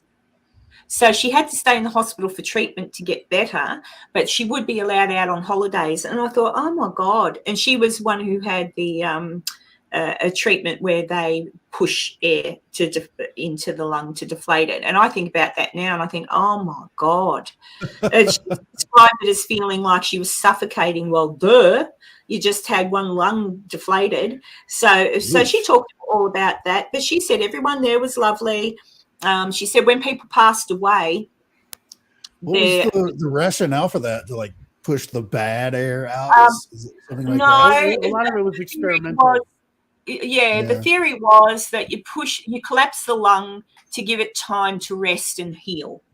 It doesn't quite work like they worked out. No. They worked out. It doesn't. They even put people outside, not outside, but they would put people out in a certain area just outside of their room, and like during the winter because they believed that the cold air would help. And you can see snow like on their beds and stuff like that. Yeah. Oh my gosh. Yeah. Yeah. They did have, though, interestingly enough, they did have electric blankets. They were invented for, that was the purpose back then. And they also invented earplugs for the radio. That was a Waverley thing. They weren't before that. They weren't there. So we got something out of it. But because they had their own little radio station up in the bell tower, they'd have, Sunday prayer service and stuff. They had a priest that would go around and give prayer services. This little lady I was watching said that when people died, you often wouldn't know. What would happen was a sign would be put up on their door, and I can't remember what she said the sign said, but something along the lines of nothing indicating they'd passed, just do not enter or something like that, because what they would do is wait until everyone was in bed and then remove the person. They didn't want to upset everybody. There's a documentary, and you can actually watch it for free on Tubi, called Spooked, The Ghosts of Waverly Hills. Now, the way they present some of the stuff makes it sound like, oh man, these poor people, they were experimented on and all these horrible things.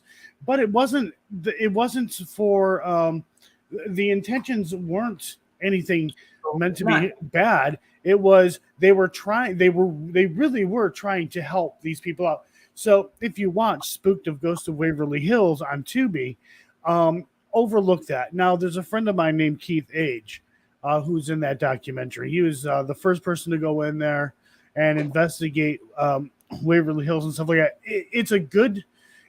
It probably hasn't aged all that well. It's a good documentary, but the way some of it is presented is not good. But I also heard Keith Age out of his own mouth at an event say, yeah, a lot of the paranormal stuff that happened in that documentary is bullshit. But he did say there were things that were true about it. Now, he was there they went there to actually film a movie, and the movie was just awful, but the documentary blew up. It was huge. And Keith Age was just there because they knew the place was haunted. but they wanted somebody who was familiar with the place and an investigator to be there while they were filming the movie. So there was this scene where this girl, she's taking a shower inside the hospital and they're filming it, but they kept getting this shadow figure, I guess, peeking, seeing what was going on. And they're like, well, why is this happening? Why is this shadow figure, peeking in? And Keith's like, you have a beautiful naked woman taking a shower. What do you expect? It's taking a peek. It's one of the perks of being a ghost, I would think. Right. I mean, hey, if I turn into a ghost, where am I going to go? Come on. No, I'm kidding. I'm going to hang out in the women's locker room. No, I'm teasing.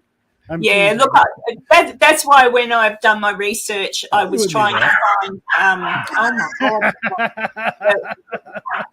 When I was doing the research, I was trying to find actual people that were actual patients. So unfortunately, they're all probably passed away now. But that lady was an actual patient. She told some stories, and look, people, someone said in something I watched that they invented the death chute, like the death chute was purposefully built to get rid of the bodies. No, it freaking wasn't. It was a delivery thing, because where that is comes right up to where they used to store the potato storage room, it's called.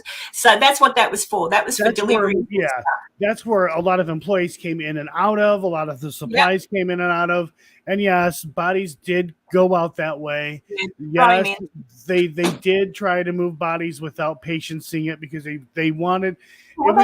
Their intent was in good, and their intentions were good. They didn't want people to see, them wheeling out a dead body or anything like that. But the patients also knew, hey, where's so and so at? Haven't seen them in a while. They wanted to keep them and I think what gauging by what this lady was saying, she said you just didn't know what happened to them. You didn't know had they because obviously also no one would tell them. They'd just say, oh, they've left. And so it was there's an old archive, one of the not museum. Anyway, someone who archives all these photos. There's some beautiful old photos of Waverley back in the day. People having fun, people, young boys up on the rooftop mucking around on the swing set up there. And I don't mean little boys. I mean, like teenage boys that were there because they were sick, just being lads, There was people dressed up. And so while they were there, they tried to do as much as they could to stay sane, because that's the thing. But yeah, so nurses were all smiling. These are canted. A lot of these are canted, just pictures, just like somebody just like, oh, hey, that's it. Nobody realized their picture was taken. And some of the nurses, some of their pictures are up in different parts of the hospital, and they look happy. Some of the nurses, I'm like, damn lady, what's up? Well, and the other interesting thing is they also had, because I thought when I was there initially and had a look, all the rooms that are the same, that look like visitors' rooms, etc. Some were, but on the second level, that was a study hall. So there was people, the kids, anyone there. There was also an occupational therapy room where people would learn how to weave baskets and do pottery and little bits and bobs. So they did it busy. Yeah, they did as much as they could. This lady that was talking said that she often went down there. She learnt to crochet there, and she said that she also would do the rounds with the priest. She'd go into the people's room before the priest came in to give them, their service, because some were too sick to get out of bed. Her job was to go in before he did and move the chamber pot and things like that. So he didn't have to see that when he came in. but yeah, so no, it was pretty. I'm pretty impressed with the actual history of the place, but there's so much. So I'm just going to have to, because I don't know that people are truly, like, it's probably just me that is intrigued by it, but I certainly want to just get the message out there. Look, hey guys, this is the truth, because that's the thing. These people go in and you get told the stories when you're shown around. I was lucky. Our guide that showed us around also said that he didn't believe 502 stories behind that, and he didn't believe the story of the lady falling off the roof. And then there's the story of a little ghost called Tim or Timmy that plays ball on the third floor. I'm like, I think that was a ghost hunter thing. But then I did watch a bit of the old Ghost Hunters episode at Waverley, because I thought, who told them the story. Yeah. Mm-hmm. Yeah. So they were actually told the story, and that's in their episode. We got told. And then they picked something up that looked a bit odd. So there's there were two little brothers that were there for a time, and that was a sad story, but I do believe they got well and left. But there was certainly a lot of children who passed away there. But again, I always have the argument, why would a child's spirit be anywhere? They're a young, innocent little soul, they'd be gone. That's my theory. I don't know, and it could be said the same. I can understand why maybe. I just can't understand why you would want to haunt the place, unless, devil's advocate, unless when you went in there and you were sick, you were also a very lonely person, like maybe didn't have family or friends or whatever, and when you were there, despite the fact you were sick, people cared for you. There was laughter, there was camaraderie, and maybe when they passed away there, that's what they may still be there for, because they remember what a nice place it was, as opposed to haunting it because they were tortured. No one there was tortured. No one was hurt. Like later on, yes, as a nursing home, I'm still looking into that. I've got all the newspaper clippings in the 1980s when they investigated. So some absolute atrocities took place after that. But so far as the tuberculosis hospital is concerned, beautiful. You couldn't fault it, and they had to be reported every, I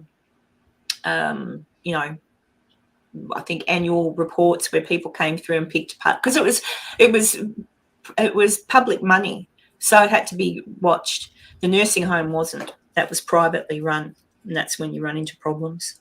Right. But yeah, why does Maisie need flowers? What's wrong, Maisie? What have I missed? I've been rattling on. Maisie, what's the matter? Oh, hi, Dantex. Dantex is in the house. Yeah, hello, Dantex. He's a stud. Hubba. Yeah, look, absolutely. Even the lady I watched talk, she had a son and a husband, and was 19. She went in 1950, and she said that when she went in, her son was, I think, 2 years old. So her husband would visit her every week and bring her some food and stuff. She had told a story about the bakery. She said that although they had a really nice bakery and the bread, the food was okay. She said the food was okay. They fed you well. You could eat anytime you wanted to, but the bread would come out and smell beautiful. But when you'd break the bun apart, there'd be like bugs in the middle, dead, because they've just been cooked. And she said so for a while she wouldn't touch it, but then she would just got to the point where she just pulled that out and just ate the crust. So she extra free protein bread. I don't see. Yeah, she assumed that obviously weevils or whatever had gotten into the flour, and they just, due to money problems, they had to do that. But certain things. But she went in there, so she was in there for a year and a half, and she missed the hell out of her family. And her husband had to end up moving away, because once he got told she wouldn't be out for a year, he thought, oh, God, he had to take a job. So he moved a town away or something so he couldn't come and visit. So there's a lot of sad stories, and there's a lot of people that were there, mums with their children. And sometimes the children weren't sick, but it was the mums who looked after the children, and there was no one else to look after the children. I don't know why. So the kiddies had to come and stay there. There was schoolrooms for the kiddies in the actual building. Amazing place. Oh, have I missed it again? Hang on. I did ask what's wrong with Maisie. All right, someone tell me what's wrong with Maisie. I know that she's not doing too well at the moment with pain and whatnot. But I hope you're doing better, Maisie. More drugs are needed for the pain, I feel, or a good bottle of wine that knocks you out for the night. Although that won't mix too well with the medication, so I better not do that. We do love our Scottish rose. But yeah. So, Joe, do you want to tell everyone where you've been for the last few days? Dawn and I went to secrets. Yeah, there are some things that I won't talk about when it came to investigating that location, and some of that stuff also won't be in those episodes. They're going to be saved for the documentary. So, Dawn and I, we went to the Monroe house for 3 days. The first day, I had some friends come by, Dwayne and Tanya, and we investigated with them. Of course, that was live. You know, if you guys seen it, then kind of know what happened. It was interesting. At first, it was a little quiet, and then we got into the basement, and Dwayne and I's digital recorders were literally, no joke, literally, because they were on a ladder, 2 feet apart from one another. Mine was down lower on a step. His was up higher on a step. 2 feet apart, right? And then Dwayne's wife, she had started recording audio on her phone. Dawn did the same thing. And went and played back the audio on my digital recorder, captured a female voice saying, "I'm sorry." I don't know why a female voice, I don't know what they'd be sorry about. Dwayne plays his back, nothing. Tanya plays her back, nothing. Dawn plays it back, she captured it too. And I'm like, how? 2 out of 4. How is that even possible? Wow. That's pretty cool. Got a couple other things here and there had happened. Before Dwayne and Tanya, they didn't get anything. It was all recaptured on mine and or Dawn's stuff. So I didn't film any of that. It was just a live stream, but I'll do some like highlight stuff with that. The second day, oh yeah, I forgot too. I gotta check that camera. So the kitchen of the house. Something, I'm not going to say what it is, but something in the past happened to some investigators, specifically one. We'll just say that that person had a horrific experience, but they kind of asked for it. Yeah, like, like literally asked for it, just giving it was one of those fuck around and find out moments, right? Yeah. And yeah, they found out. So I left the camera in the kitchen because also in the kitchen there's a door, and it's not the only door in the kitchen, but it's the only door in the kitchen that's had that goes into another part of the house. And that door shuts on its own. Don't know why, but it does. The first time I experienced that was a couple of years ago when I was with 2 other people. Her and I, we went down and set up a camera in the basement. We come back up and that door's closed. I'm like, did you close that? She's like, no, but she was ahead of me. I'm like, well, I didn't close it because we have DVR wire. I don't want to take the chance of messing up the wire. So we asked her sister, and she's like, no, I've been sitting here. I didn't close it. I'm like, okay. The following day, we're upstairs and we hear slam. I'm like, what the hell was that? It shook the house. I felt that. And her sister's like, oh, that was a car outside. I'm like, there ain't no way that was a car from outside. That sounded like it come from inside the house. Whatever. So we were just goofing around, taking pictures and stuff. I go downstairs, go into the kitchen. I'm like, well, I know what that slamming was. It was that door.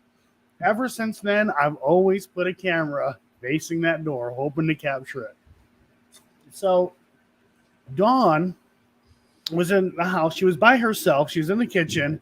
Dwayne, Tanya, and I, we were outside in the backyard, smoking, talking. And Dawn comes out and is like, Joe, did you come in here? I'm like, no, I've been out here. She's like, well, I thought I heard your voice in the house saying, wow. No. So I gotta check that footage to see if we capture it, because that would be cool if we did. That'll be all right. So the following day, I went and filmed some B-roll, whatever. I was also in the basement and I was live. And there were some weird things that had happened, some sounds and some other things. But what got me, though, was Dawn, she was taking a shower. And as soon as, like when you flush the toilet or if you run the water, you can hear it. And it sounds like it'll scare you if you're not, expecting it. So I'm like, holy shit. I'm like, God, that's Dawn. But there were some kind of weird things that had happened. Like, what the hell's going on with the camera? Anyways, so everything was fine and dandy. We had a demonologist show up. His name is Leon. He's been on my channel before. I'm going to have him on again here soon. As soon as that man stepped foot in the house, my gear started to mess up. My audio gear, camera gear. It was weird. And I didn't realize it at the time. It wasn't until I got home and started looking over things. I'm like, what the f is going on? As soon as he stepped foot in that house, and that the whole house just flipped. It felt so different. Luckily, I grabbed a digital recorder, one of my nice recorders, and carried it with me because I had Leon mic'd up. And I had it hooked into my camera. Everything was running. You can see the lights. They're on. It's connected. No audio whatsoever. Thankfully, I had my digital recorder. Not to give too much away, but Leon has some knowledge of the house. He didn't know everything, but he's not a psychic, guys. He's not a psychic medium or anything like that. But there were things that he picked up on that he didn't know about that happened at that house. Like he didn't know anything about the house. He didn't even know where the hell it was. He's like, where is it at? I'm getting ready to come out. And there's things that he knew that are not public knowledge. This is things that only a handful of people know. So that was really interesting. So it was weird because we would go into an area of the house and it was like, oh shit, like you walked into the lion's den and then boom, gone. We'd go into the next room, had that heaviness again, then boom, gone. And Leon's like, this thing is like running. Like it likes to play hide and seek or something. And yeah, absolutely. Because like when I've been there to investigate, we'll have something happen. Like, oh, cool. And then it's happening upstairs or in the basement or somewhere else in the house.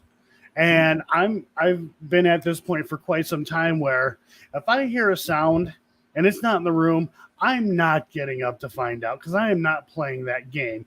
It could be nothing or it could just be distraction. I'm not going to figure out what it is. I'm not going to bother with it anymore. So at one point we go into the basement and all three of us heard it. We had to spend we spent way too much time actually. We talked for like an hour about how we were going to proceed the investigation. Now, not to say anything negative about Dawn, but Dawn was our weakest link, and we knew that she would be the target. And the reason why I said she's the weakest link is because, well, she had surgery. Her arm's still sore. It's messed up. And I mean, the surgery she had was not like, just a little, whatever. No, it was pretty big surgery. She was also nervous about it because she did not want, anything to happen, to her. And I don't blame her. So we made a decision on how we wanted to go about the investigation. So we go into the basement. We did capture, this thing kept saying, a name, like saying, "Oh, this is my name" or whatever. But we knew that's not its name. And if I'm not mistaken, and I sent a message to another investigator who's involved in the documentary because he said he kept getting this name. That name may be short for something inhuman, we'll say. Ooh. So we, like I said, we went in the basement. Leon started to do some religious provocation. It wasn't loud, but it sounded like something was yelling, like wanted him to just stop. And we did hear other sounds and things like that. I mean, it was wild. That it was crazy when I interviewed, because I had to do an interview with Leon. I lit the room up where I did the interview. I lit that thing up like a Griswold Christmas, right? Like, tried to make it as bright as I could, for the different cameras and stuff like that. I had a camera slider all set up, fully charged, ready to go. Just everything at the ready. Like, we sit down flawless. A camera that I recently purchased shut off on its own. Like, it was recording. I know it was recording. I can prove it was recording. It stopped recording, and guess what? This thing was pointed at me. There's no footage of me talking to him. I had to get up during the interview and move a camera over to get me. And the camera that I moved, although it was lit up like a Griswold Christmas, the footage is dark. But you can see in the other camera that it wasn't dark because that one's lit up fine. It was really freaking weird. It sounds like it was all pretty eventful. And I don't look, I'm not going to sit there and say, "Oh, this was paranormal, guys."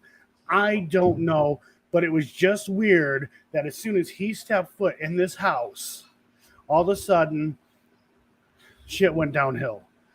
And when he left, did everything settle down? Yeah, it did, actually. Well, I slept like a freaking baby, but What about Dawn? Dawn had a hard time sleeping.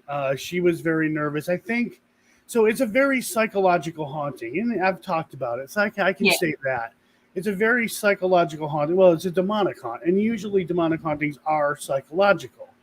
Yeah, it can get physical, but for the most part, it's very psychological.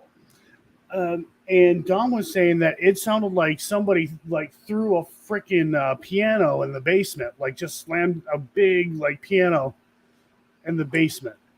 She said she was hearing a lot of different sounds and stuff, and damn, and I fell asleep.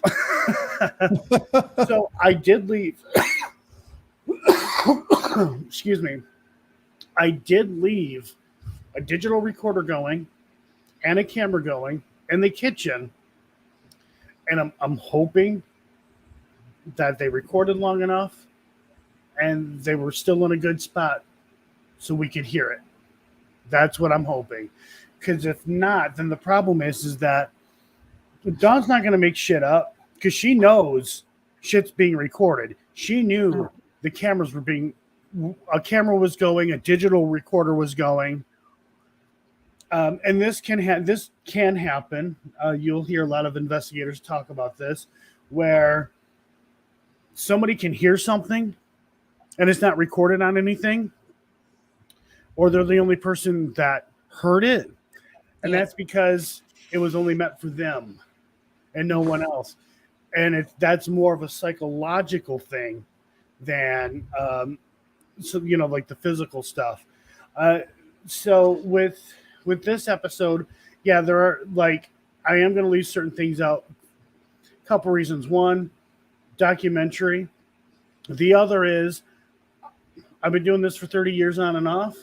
I know how the community is. And I know there are certain individuals out there, when they hear something or somebody throws an idea out there, they will jump on it and they will take credit for it. This has happened to me with Hales Bar Dam. I had investigated for 2 years straight, every weekend. 2 years straight.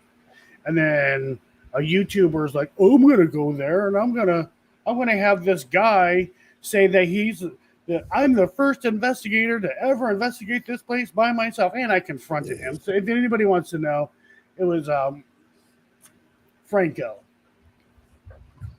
the kid who was doing the tours and stuff like that. You locked him inside Hales Bar Down. He's like, "Hey, you're the first investigator to ever investigate this place alone." I'm like, "No, he's not, because I did it like years before he did. I got it on my I got proof." When I was there with Levy and Matt, that dude showed up and I was live and I confronted him. I said, "Hey, by the way," kind of making a joke about it. "You weren't the first to investigate this place by yourself." He's like, "Yeah, I know. And then the guy who told him that, because I said something to him about it, he's like, "Yeah, well, that's his shtick." "Oh, so you both were in on it." Okay. So that, and there was a TV show called Ghost Loop. That is literally a ripoff of, I'm not going to say his name, but he owns a couple of locations and he has a YouTube channel. They did the exact same thing and they've been doing it for years. What they've been doing like reenactments and stuff like that to try to see if they can stir up activity. So part of an ongoing study and so on to see if there's something to that. Well, lo and behold, here's this TV show, and they literally copied what the YouTube channel was doing. If I was to say the name of the entity that's there at the house right now, guarantee Just call it Karen. Just call it Karen. Yeah. I probably, That's what? too scary. Let's pick something. You know what? I think I'll do that just for a joke. We'll just, this entity calls itself, it's a demonic entity called Karen.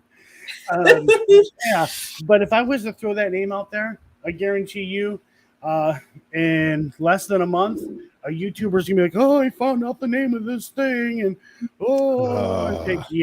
that shit ain't happening. It's the thing that you work hard. Someone puts in hard work and makes something, no matter what it is, and then someone else comes along and goes, "Oh, that's a good idea," and then they do it, but steal from other people who did all the hard work. As right. You would call it when you're at school, plagiarism, just cut and paste. Like, so Matt had already said this. This documentary is a combination of 10 years of investigating the house. Stuff that I've done, stuff that Matt has done, as well as Mike Diddy, and I think we're going to incorporate a couple of other people's stuff. But this is like 10 years of research and investigating this house. So I'm not going to let 10 years worth of stuff go into the hands of some freaking YouTuber or whoever and take credit for it. That's not happening. That's why you got to keep things under your hat sometimes. But yeah. Oh well, that'll be really good when you finally put out an episode. And I like how Joe sort of does it too. Like he can. I couldn't do what you do, go live while investigating. It'd be too distracting for me. Right. When I went live, I just pinned a comment saying, "Look, guys, filming." I don't remember what I said. Basically, I'm not gonna. I can't. I can't. Some people get mad at. I had somebody get mad at me because I had even said up front, and a couple of times throughout the stream, "Look, guys, I can't interact with chat." and somebody messaged me, telling me how rude I am because I didn't acknowledge people in chat. And I'm like, oh, I'm sorry. I'm too busy trying to do other things here. I'm one person. I'm not going to say who it was. Name and shame them. But they can go get fucked because. But that's the thing that's why I couldn't do it. But like Virginia City, good luck. But while I'm at, for example, the Washoe Club on my own, I might do a quick hello, but then I don't think I will, because it'd be just my luck that while I'm doing something like that, the dog reacts and something happens, and I'm like, So I'm a very good multitasker, but yeah, I don't know. Even though, Dawn or my son is with me, it's still me. I'm still doing most of it, and I'm not complaining. And it's hard. Like, Dawn, well, she just had that surgery, so she can't really hold a camera. But, before the surgery, I'm like, here, Dawn, you're going to use this camera. And, oh, my Lord, I love you, Dawn, but holy crap. I'm no Never again. And most of that footage is unusable anyways. But there's only so much I can do. I'm one person trying to act as many. I'm the B-roll guy. I'm the main camera guy. I am the investigator. I'm the tech guy. I have to play a lot of roles, and doing this stuff. Like, some of you guys, like, I'm gonna sound like a total jerk, like, saying this. Honestly, people are, if they enjoy my stuff, if they enjoy my stuff and enjoy, me going live, they're lucky that I even bother to go live when I'm investigating and trying to film, because it's a pain in the ass trying to keep up with things. And right now I'm really mad because this camera that I recently got, it's a 4K camera. I don't know what happened, but for some reason, some footage is in 1080p and others in 4K. And I'm like, what the hell's going on here? And it looks like the footage looks awful. I'm like, well, what is it? the hell Would that be the camera though? Have you tried filming anything at home to see if it does the same thing, just in case it's got to go back under warranty? So what I did is, of course, I'm going to play around with the camera before I take it out and actually use it, and that's what I did. I set it all up. Everything was fine. As soon as I used it on the first investigation, which was the Monroe house, I don't know. Like the ISO levels were just like poof, blown out, or whatever. And I had to keep I'm like, oh my God, why do I got to keep adjusting this thing? I'm like, it is sunny as hell outside. There's no reason for my ISO to be at 64,000. What the hell is going on? For those of you who don't know what ISO is, basically it's how much. I'll keep it simple. It's kind of sort of wrong. It's how bright an image is when you're recording, and the higher that number, the brighter that image is. And geez, my throat.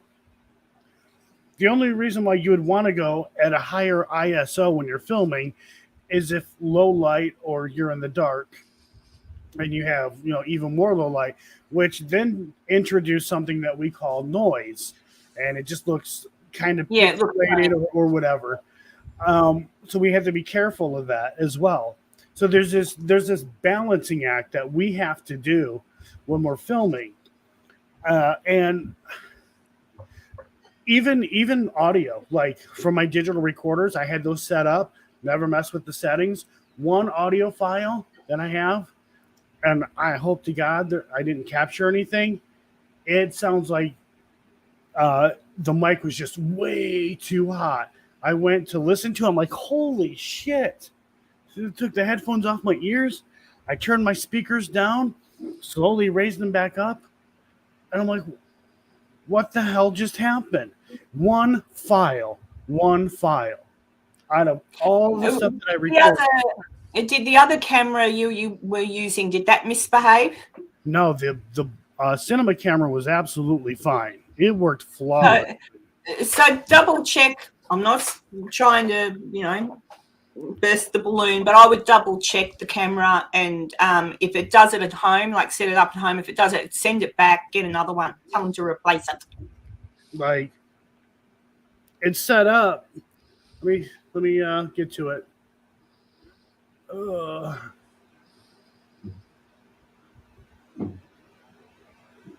It's Joe's turn to rant today. Normally it's me. I haven't ranted today. At least I don't think so. I mean, it is set up because I showed Matt this. I'm like, dude, I don't know what happened, but it is set up for 4K. And everything was fine. Even my mic system that I have a wireless mic set up. Hey, sorta. I don't know what happened to the audio. I had the audio plugged directly. Now, I tested it again when I got home, and it was fine. There was audio. I don't know. For your new camera you have, does it come with a remote where you could remote do things with it? No. Okay. I was thinking maybe if it had like an infrared sensor, it was picking up something else from some other piece of equipment and auto defaulting to something else, but that's good then. Right. And then, it's funny that you say that because I tell people, hey, sometimes our IR lights can set off equipment. They're like, no, that's impossible. I'm like, no, it depends on how it's made. Some of the real cheap IR lights, they use like IR lights and some electronics that you would find in like your garage door opener.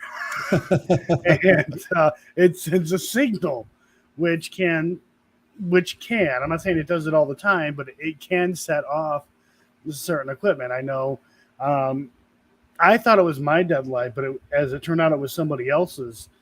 And their IR light was setting off a REM pod at Waverly Hill. And we're like, oh, it's going off again. And I started to notice because the guy, he's just kind of like, whatever with this camera. We'd ask a question and he'd turn around to go look at the REM pod and boom, the REM pod would go off. So I started to notice. I started watching. And I'm like, wait a minute. Point your camera at the REM pod. It goes off. I'm like, all right. Point it the other direction. It goes off. All right, do it again. Just repeat all of that. REM pod goes off. REM pod off. On, off, on. It's like it was setting it up. I'm like, a genuine ghost hunter camera there. I'm like, finds that ghost every time. Like, where the hell did you get that IR light from? I'm like, it is actually, because that was new to me. Yeah. And he's like, oh, he was from the UK. He flew out to the US to come out to Waverly Hills with us. And I'm like, what the hell? Go find out how these guys made it. So he did. He asked, hey, what parts did you guys use? Because here's what happened. And they're like, oh, no, it wouldn't do that. Here's what we used. And he sent it to me, and I look it up. I'm like, this is garage door opener. Like a remote, but they're keeping the IR light on the thing, and they used a different type of IR, but it was still blasting a signal. And it gets a little annoying when you tell people, you explain why certain things go off and whatever, and even though you're explaining it, they don't necessarily really want to listen because they've obviously been on investigations and said, oh, my REM pod went off or this or that, and you say, oh, well, are you sure it wasn't this, that, and the other thing? Because this can set, no, it can't. That can't set it off. No, it can't. No, it's definitely a ghost. And I'm like, well, there's it can. there's a fairly popular YouTube channel out there involving two guys, and I've had this conversation, and one of them's like, Not the "Whoa, Crayolas. no. No. You and I know who they are, Karen." Oh. And they're like, "Well, explain this to me." And it was only one of them, and he seems to, he can be pretty combative at times, especially when he's been drinking. Well, explain this to me. How come when we have all of our equipment set out, all of it goes off? What does that tell you? They all pick up the same damn thing? Yeah, something's interfering there. Duh. Or how come we have all our stuff set out all over the place and only one of them goes off? Probably because whatever happened was in that area. Doesn't mean it's a ghost.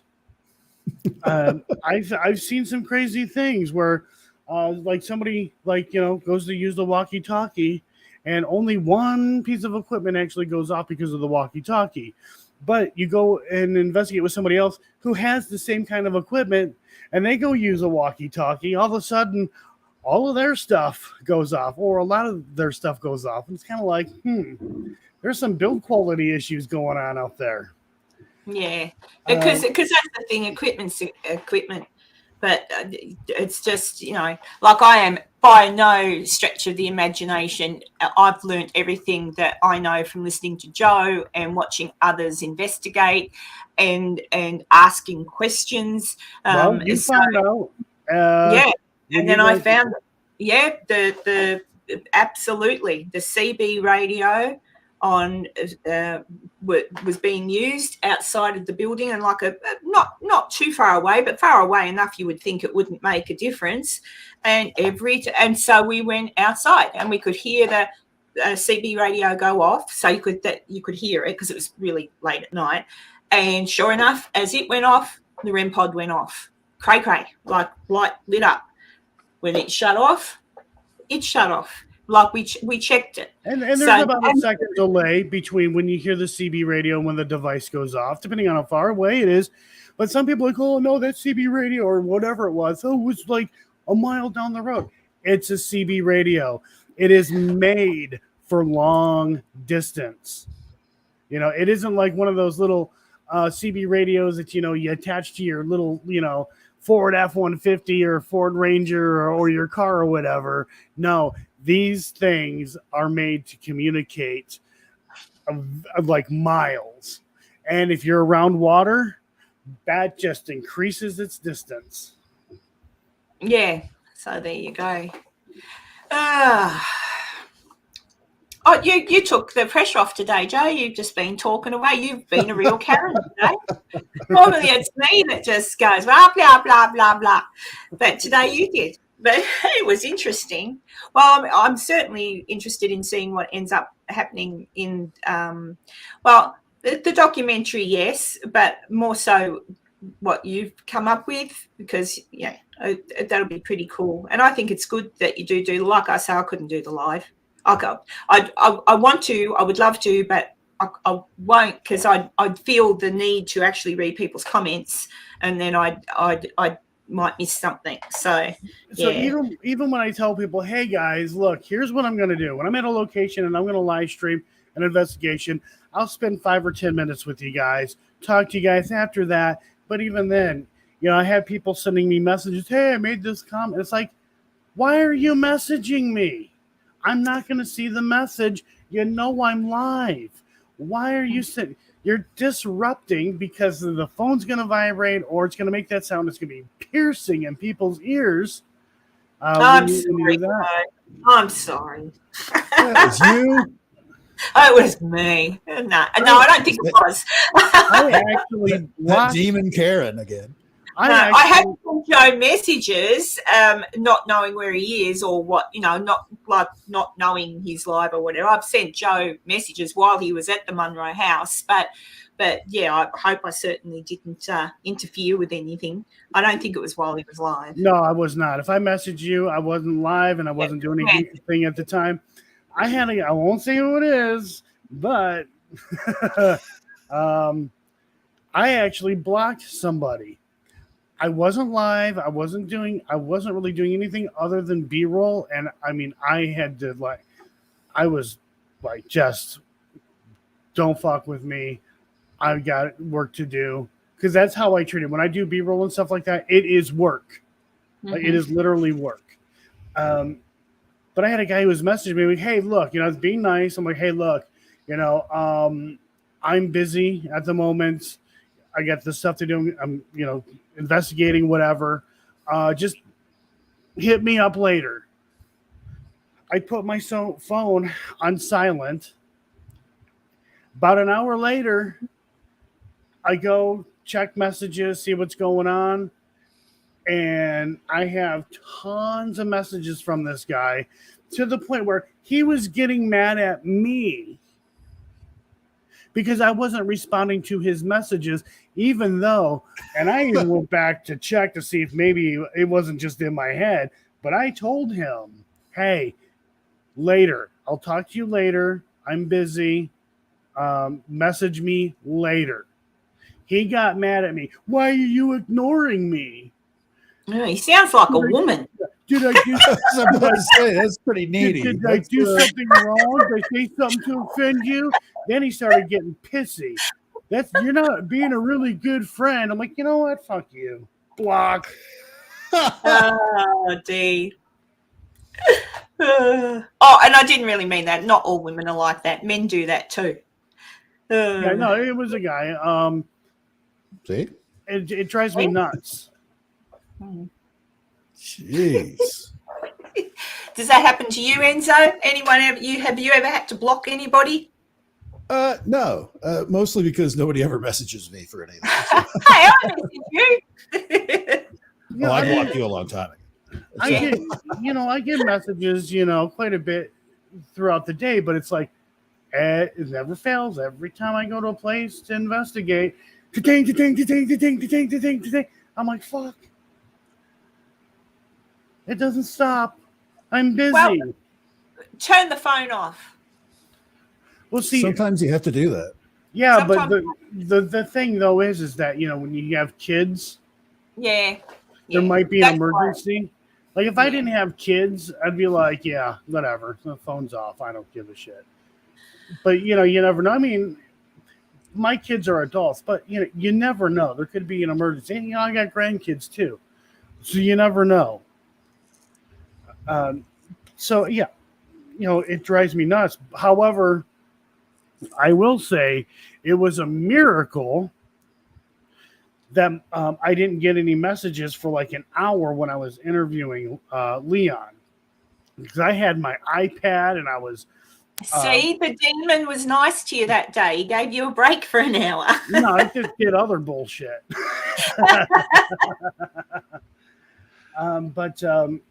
Yeah, for my members, we're going to go through all of that. That stuff, that they'll hear and know basically everything. The members will, but outside of that, because the members will forget anyways. Like, oh, what was that thing called? I forgot.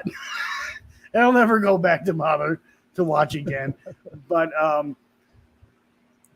outside of that, once it becomes actual content, then there are certain things that I'm going to take out. I'll explain a little bit as to what's going on, but I'm not going to give anything away. And I do plan on, because it is a demonic haunting. I'm going to further explain more about how investigators go about doing those types of investigations. And like I said, we had a long conversation trying to weigh the good, the bad, and the ugly with proceeding. Mm-hmm. But we did not have, I'll tell you guys right now, we do not have permission to get rid of whatever is in there. So that was another thing we had to consider. We also have to consider who's coming in after us. Is it going to take it out on those people? Because that can happen. Now, I also found out an individual pretty well known on YouTube and TikTok, went there and was like, I'm going to conjure something. And I'm like, oh, Jesus. This guy just put people... I highly doubt he conjured anything. But if he did, we'll just say if he did, that asshole just put people like in danger. But if you guys don't believe in that kind of thing, that's fine too, whatever. But I'm just like, what the hell's wrong with people? But not only that, but put himself in a bad position. Yeah. It was funny. I didn't know. I don't know if you caught this or not, Karen, but yeah. I got recognized while I was at the Conjuring House. I was outside showing like. Oh, really? Yeah. I showed the outside of the house, and this person pulls up beside me, rolls the window down, starts talking to me and stuff like that. And she's like, oh, yeah, you know, you can watch the video yourself. But she's like, yeah, you know, this guy was there. And I'm like, yeah, that guy, fake. And she's like, yeah, she agreed because she knew, she agreed. And she's like, yeah, the reason why I stopped is because I recognized you. Oh. And I'm like, oh, yeah, I'm that guy. Was that your first time getting recognized like that? No, I've been recognized a few times before, and it's very weird. He's a celebrity. I had went to meet up with some friends at a hotel, and I had walked into the hotel to go up to their room, and these people kind of like looked at me and were like, hey, that's that guy who was on, you know, that ghost hunting show. And then they came up to me and I'm like, oh my God, this is awkward. Cause I don't know what to say. I don't know what to do. And they're like, yeah, there was a series on Amazon Prime that I was on. It was terrible. I'm not going to tell you guys the name of it because it is a shit show. Oh, and they recognized you from the shit show. Yeah. Yeah. So that was kind of awkward. And same thing with some other people. They wanted pictures with me. They started asking me these questions. And I'm kind of like, yeah, I need to get up to my buddy's place because we're kind of in a hurry. He's in town. I haven't seen him in a while. So there was that. And then there are other times like that as well. And then when we moved to, we went to Vegas, we moved out to Vegas. I went into a gas station. This lady looked at me. She's like, I know who you are. My big recognition was in Vegas. I had someone, I was downtown, down on Fremont Street, and from across the street, I hear someone screaming as loud as they could my name. It's like, who the fuck knows I'm even here? And this guy comes like running across the street. I used to do weekends on Spaced Out Radio, do segments on there. And he recognized me from that and just came running over. This is the whole weird celebrity fan thing. It's like, this is kind of weird. I don't know how to react. I had these two teenage girls recognize me, like, oh, you know, you're that guy on YouTube. And I'm like, I have no idea who the hell they are. And I'm like, I don't recall any, like, even today, I have no idea who they are. They never said, oh, hey, we met you, you know, at the freaking grocery store. But also at the same time, they were all about the New Reality. So they were like, do you know the guys from New Reality? I'm like, yeah, I investigated with them, you know, and this, that, you know, for PAX and stuff like that. And, you know, oh, God, they're all about Cody. And then I went through a drive-through, and this girl looked at me. It's like, I'm like, the hell's wrong with her? Like, is she okay? Is something wrong with her eyes? And she's like, I watched you in the Harrisville Haunting the other night. Oh my God, this is so cool. And I'm like, oh yeah, that's you get awesome. recognized a lot, Joe. That's not just a couple of times. And then, you'll have to start carrying your pen in your pocket so you can autograph. And then there's been a couple of other times where, yeah, there's been a couple of other times.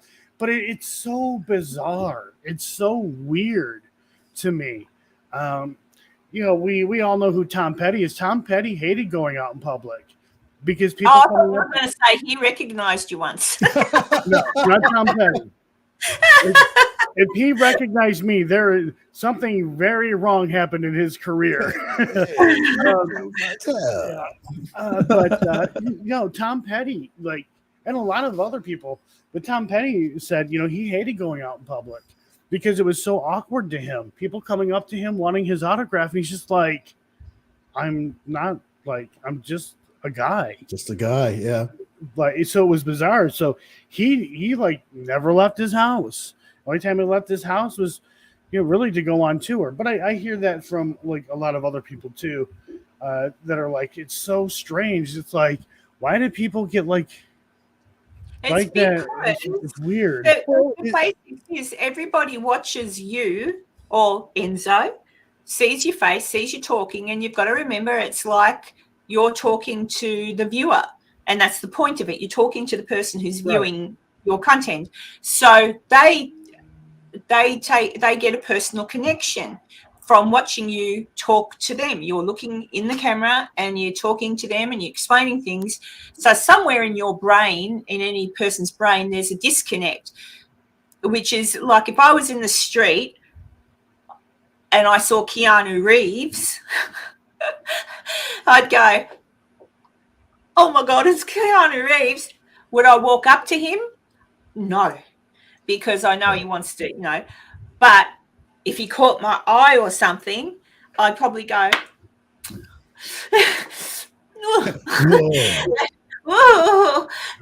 but there's a disconnect. Like I can disconnect and know that would not be appropriate. If you should speak to me, that's a bit different. But there's some people who don't know how to do that, so they forget that you don't see them when you're talking to them. So they don't mean anything by it. It's just they're excited to see someone that makes them happy, I guess. Except if you're a stalker. That's a bit weird. I remember my dad and it was the first time I actually had been to a casino. And there was this boxer named Michael Moore. I believe it was Michael Moore. And he had security and an entourage kind of come through with him. And he's like, hey, everybody, what's up? He starts coming by me. And I knew who he was. I was like, whatever, that's cool. You don't see that every day. And he's like, what's going on, my man? And kept walking. I'm like, that motherfucker just touched me. I was kind of pissed because it was not an easy kind of thing. It was like, oh, shit. That's Maisie Rose met Keanu Reeves. Maisie. You still have his number? Although he's got a girlfriend at the moment. Bloody hell. I have investigated with Dustin from Ghost Hunters, Dustin Perry. Yep. And he's a cool guy, but I treated him no different than anyone else. Got a picture with him, which was, cool. And we just hung out. I've met a lot of these people who are on these television shows. I'm like, hey, what's going on? Whatever. They're just people, with a cool gig. There was a band called they're still a thing, but a band called Tantric, and they were popular back, the 90s and stuff like that. Yeah. Oh, they were here in town, and we went to go see them, and I wasn't like oh or anything like that. It's like, oh, whatever, this is cool. And I walked up to the singer because he had a Detroit hat on there. I said, what the hell are you doing with the Detroit hat? Kind of teasing him.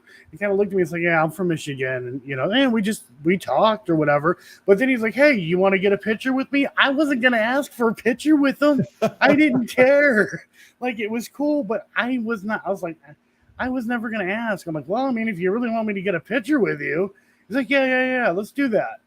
So I hand my phone to, I don't know, their handler. And she took a picture with me and him. And I'm like, I didn't even want a picture. I didn't even ask. But there it is. Even when I wrestled. Yeah, I've been in the ring with Jerry the King Lawler. I was a referee for that one. Lawler. Man, that's that's when things went downhill with me in wrestling. I actually hurt myself. It was my fault. He gave me a stunner, and I come down on my knee, and I already had a little bit of issues with my knee, anyways, and that just made it worse. How old were you when you did that, Joe? I was in my mid to late 20s. Yeah, I've got pictures of Photos? Wow, you I've were a got jobber?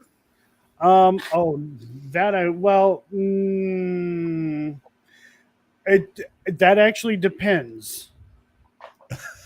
That would depend. Yes, there was a time where I was a jobber.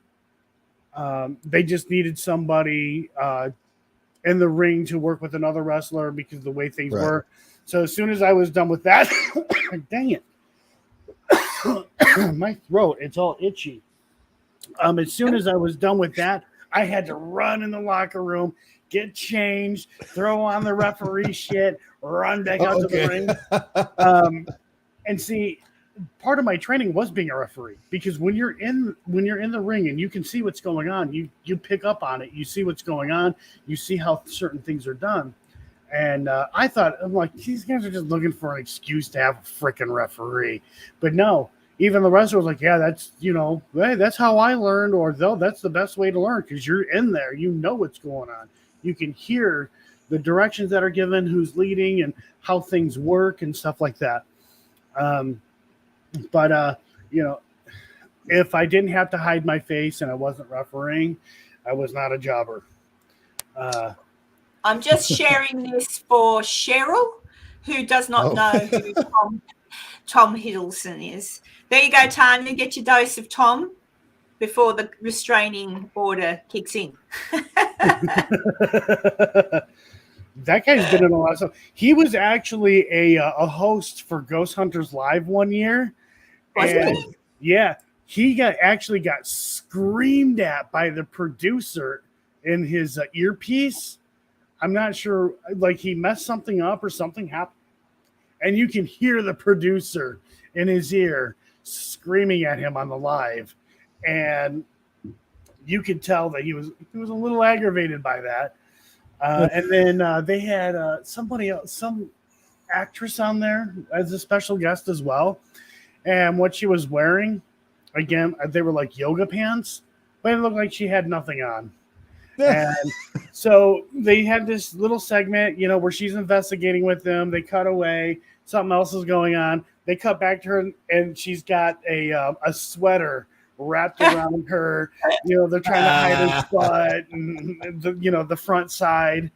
Yeah, that is the thing when you've got those nightlight thingos on, because you get dressed in black or whatever, and you think, no worries, and then you look at the footage and you go, oh, it looks like I'm wearing nothing.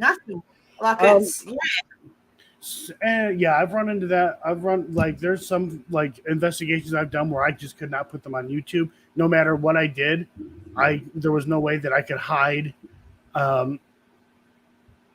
what was being shown. He had junk in his trunk. Yeah, so there's a couple of times where females, they'll wear the real thin yoga pants or even leggings, and yeah. I hope you enjoyed that. This one girl, she bent down to go pick something up, and you see her butthole. I'm like, oh Jesus! And I didn't notice this. I'm not paying attention to my viewfinder. I'm just holding my camera. It's dark. I didn't see that. I come home, gonna edit this stuff, whatever, and I'm like, well, I can't use any of this because there's her butthole, and you can see her front end as well. Oh my God, that must have been really that has bothered me. I thought, if you're wearing undies and whatever, or she was not wearing undies. Oh, obviously not. Obviously not. But that's been my thought too. Where can someone see this footage? I need to write this down. No, that footage is gone. Yeah, you would have to destroy that. Yeah. I don't want to. Yeah. But no, that happens. I've done investigations where your girl's wearing one of those To me, I would say it was a sports bra, but to her, it was just clothes. And I could see straight through that. I'm like, oh my God, why? Ladies, don't wear stuff like that. And women, a lot of women are like, well, it's comfortable. And da, da, da, da, da, da.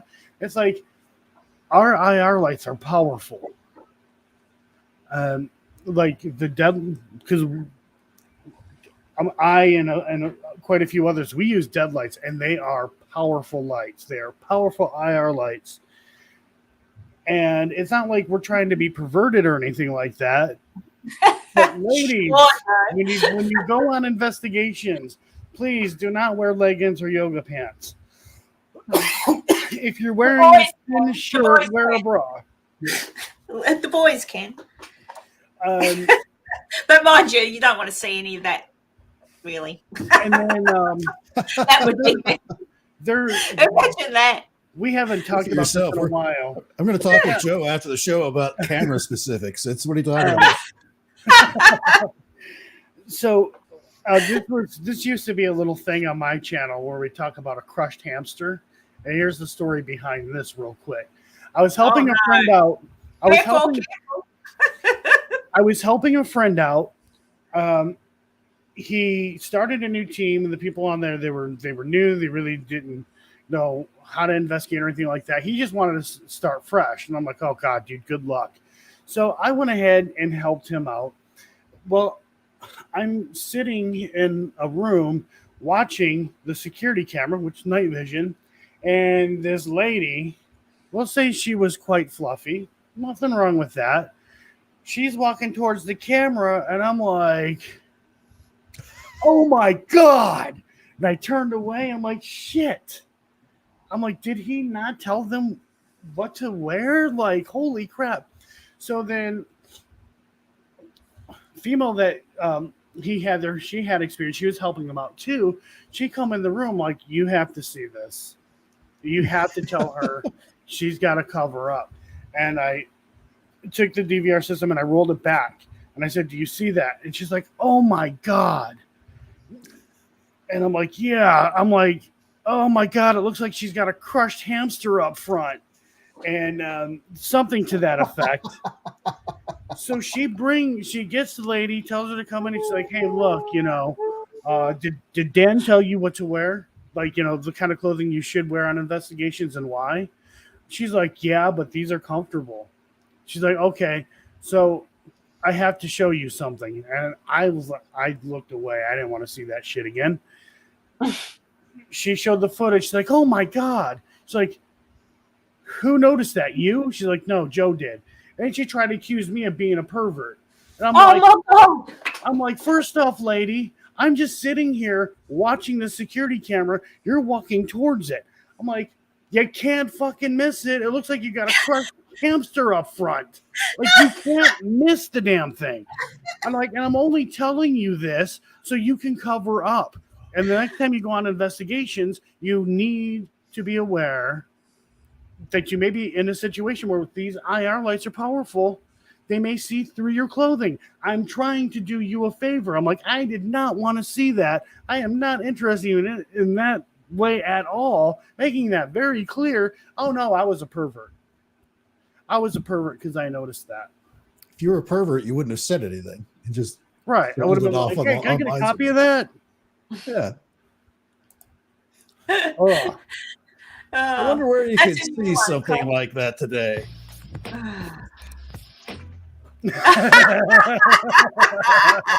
Well, it could be called, ghost hunting something.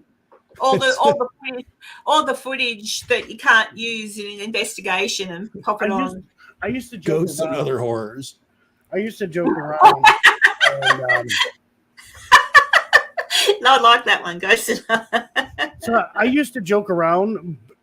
A friend of mine that I used to investigate with, beautiful, beautiful girl.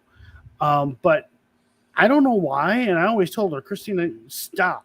Like, quit bending over in front of the camera. If you're going to bend over, turn the other way. And if your shirt's really down, if you got a low cut shirt, make sure you're at the side, because I have to cut that stuff out. And if something happens, either I got your ass in the air or, you got your titties all up, in my view. And I kept telling her that.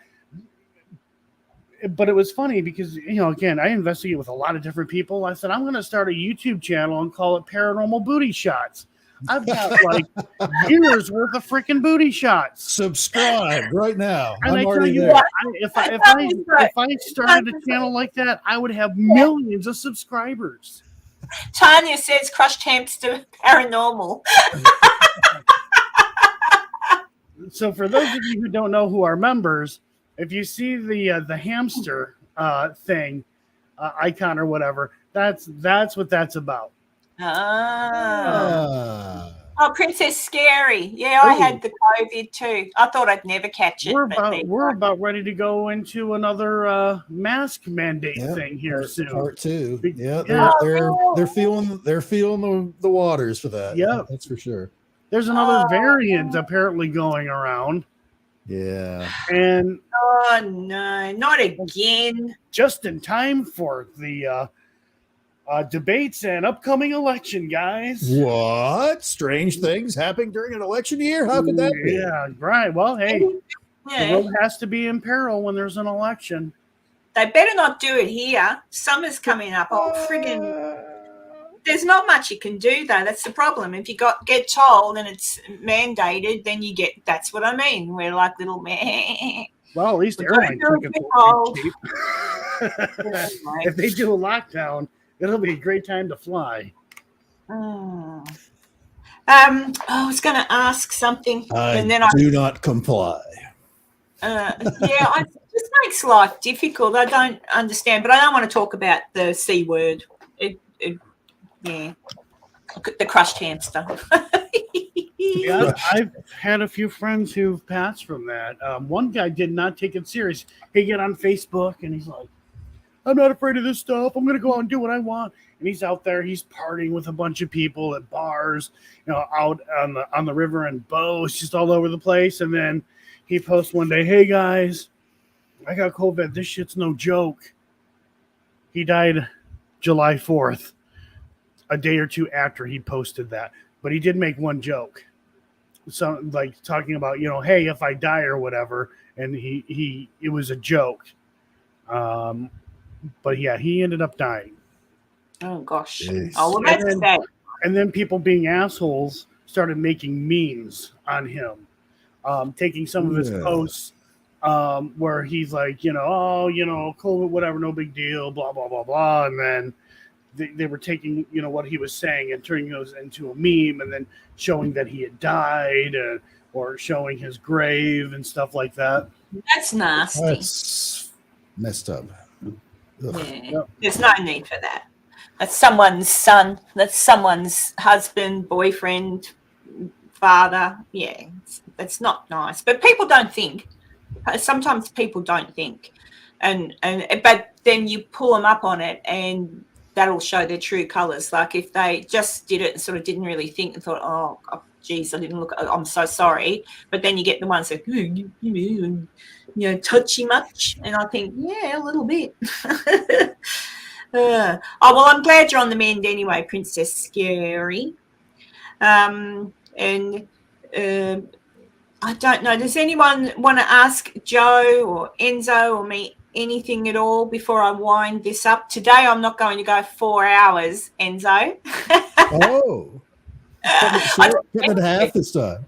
Oh, yabbity, yabbity, yap, yap, yap, yap. And then I looked at the thing and I thought, oh, my God, 4 hours, just over. Yeah. Oh, Heather. Oh, hey, Heather, have you picked them up? Are they home with you? Heather, come hither with Heather, went to pick the boys up from the airport today. They're back in Australia from America/Canada, where poor old Heather didn't go. But Heather had a good time. She came here. We investigated. She went up to the Whitsundays and drank pina coladas and snorkeled and all sorts of things. So she did have fun. I'll give them my love, Heather. I think Heather might, depends on how the boys are feeling. Heather, bless her cotton socks. last night I spoke with Heather yesterday, and she said I might go live tonight if I'm feeling up to it. She said I'm a bit exhausted. I said I'll see how you go. Anyway, she put up a thing and said, yeah, going live. And much like we were going to go live from the hotel when we investigated, Heather had a nana nap and Heather didn't wake up. And so the live feed come up, like Heather's coming up live in a minute, so to speak. And she slept, so no one saw them, but we all worked it out. So we just left. She needed her sleep, didn't you, Heather? Hey, Werner, he's listening, so I'll say hello to Werner. Oh, goodness, the joys of having a nana nap. But that's what we did when we were on the investigation. So we were going to go live, and I'd set it all up and everything, and then have a nana nap before. 6 hours we slept. The beds were comfortable. Oh dear. Loz has got a question. Joe, do you have what's the sigil on your profile, and if so, what is the meaning? What's a sigil? That would be like a logo kind of thing, I guess you could say. Go ahead, Enzo. What were you going to say? I was going to say the same thing. It's the symbology of usually something. I think she was talking about when you have your camera off, your avatar. Yeah. I thought you were going to explain it far better than I, but no. I guess we. All right, so that is to make a long story extremely short. That is the sigil of an entity that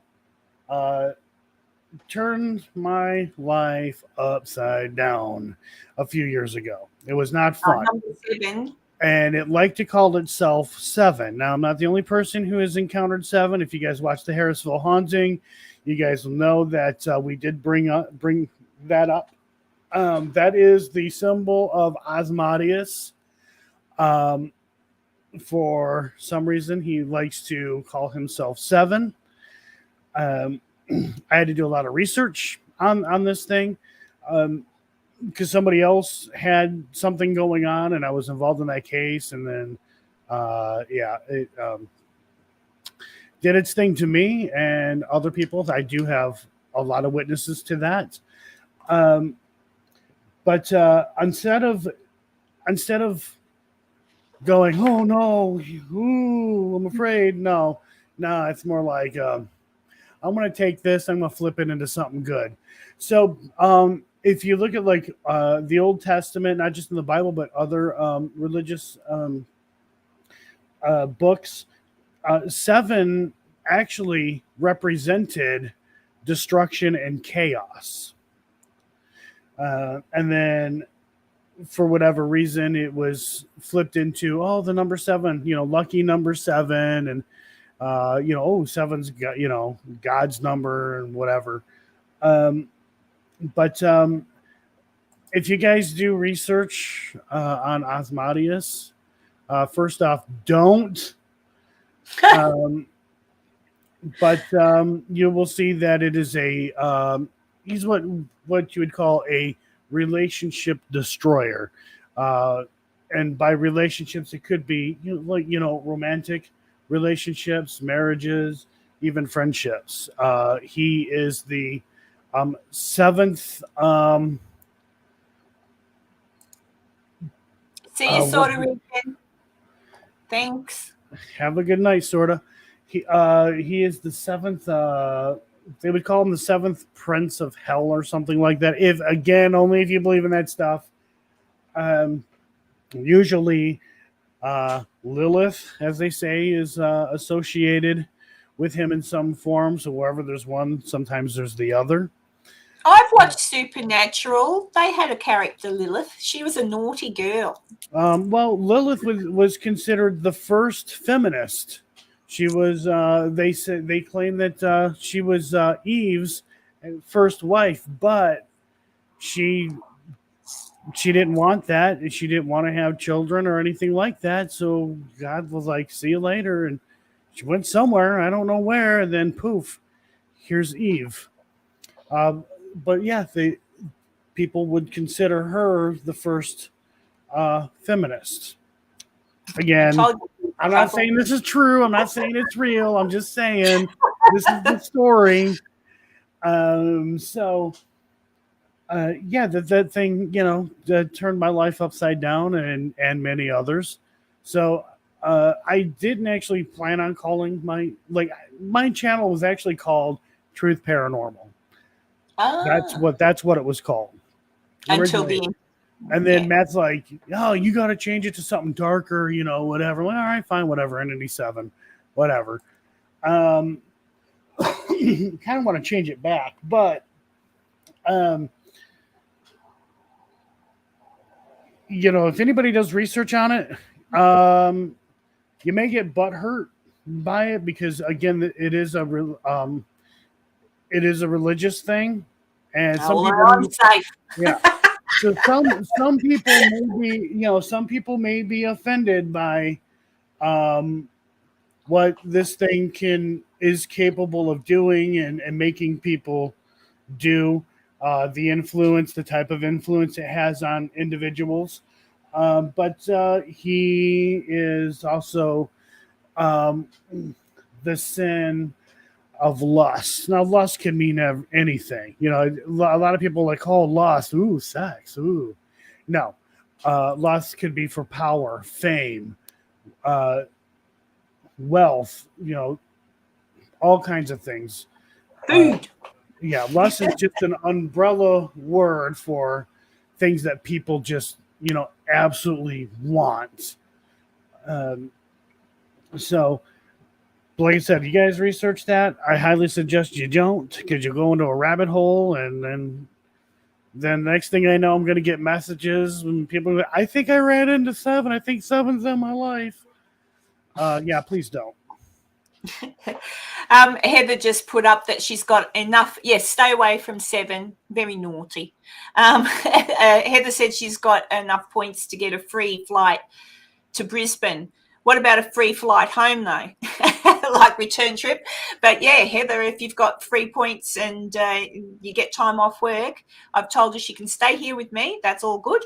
And we'll go and do something fun. I have fun with Heather. She's a good giggle. Guys, go after the stream, chat, and you guys, after this, go look up what is it called? Farm thing. I just had it in my head and I totally forgot. I'll probably think of it after the live stream. It is oh shit. What's it about? What? This is a human being had an encounter with an entity that called itself 7. He actually got possessed. And if you watch his movement, watch how he contorts his body. It also sounds like, and it's not, by no means is there like any kind of like crazy editing done to it or anything like that. It sounds like 2 people talking at once. It's really weird. It is, damn it, what's the name of that damn farm? It's no longer around now. They actually tore the house down. Voices are like and then another voice. Oh, let me see here. I watched something while you're looking for it, Joe, while you're trying to remember. I watched something the other day, and it was supposed to be footage of I think she was an Italian lady that was possessed, and they said she spoke with all these different voices. Listen. And I was being skeptical because it's sort of like 1 minute she was like, next minute it was, then it was, and I'm like, all she's doing is changing her voice. Like, I can sound like a demon if you want me to. I do. You ask the kids when I yell at them.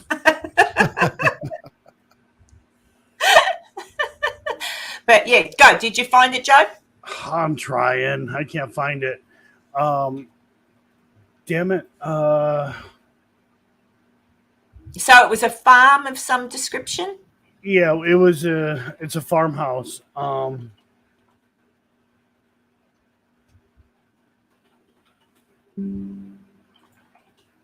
We tried this.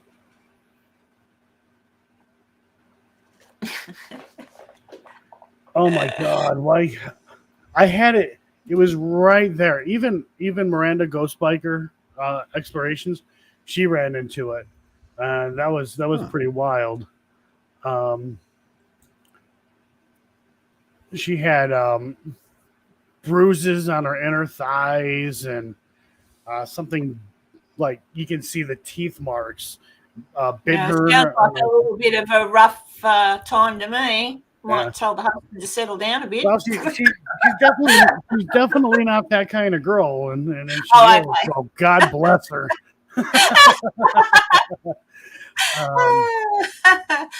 Oh well, if you think of it, just pop it up or whatever. But that'd be interesting to see. Yeah. All right. Well, hey guys, and I saw your message, Heather, about possibly March next year. That'd be cool because it'll be just the end of the horrible summer, and here will be really nice. I'm actually not expecting a great summer here because it's already warm now, and this is a little bit different to what it was last year. And I'm like, So maybe we're all in for stinking hot summers. But luckily for me, I have ducted air conditioning, and unless it's to go to work, I won't be leaving the house. I'll have a house full of animals though, because I don't like my animals being out in the heat, my birds and stuff. Can't have that. Skinwalker Ranch. Oh, Tanya says, is it Skinwalker Ranch? I don't think so. No, it's not. It definitely is not. Yeah, I'm not familiar with that. Well, Joe's looking that up. With one thing I wanted to throw in before the end of the show. Yep.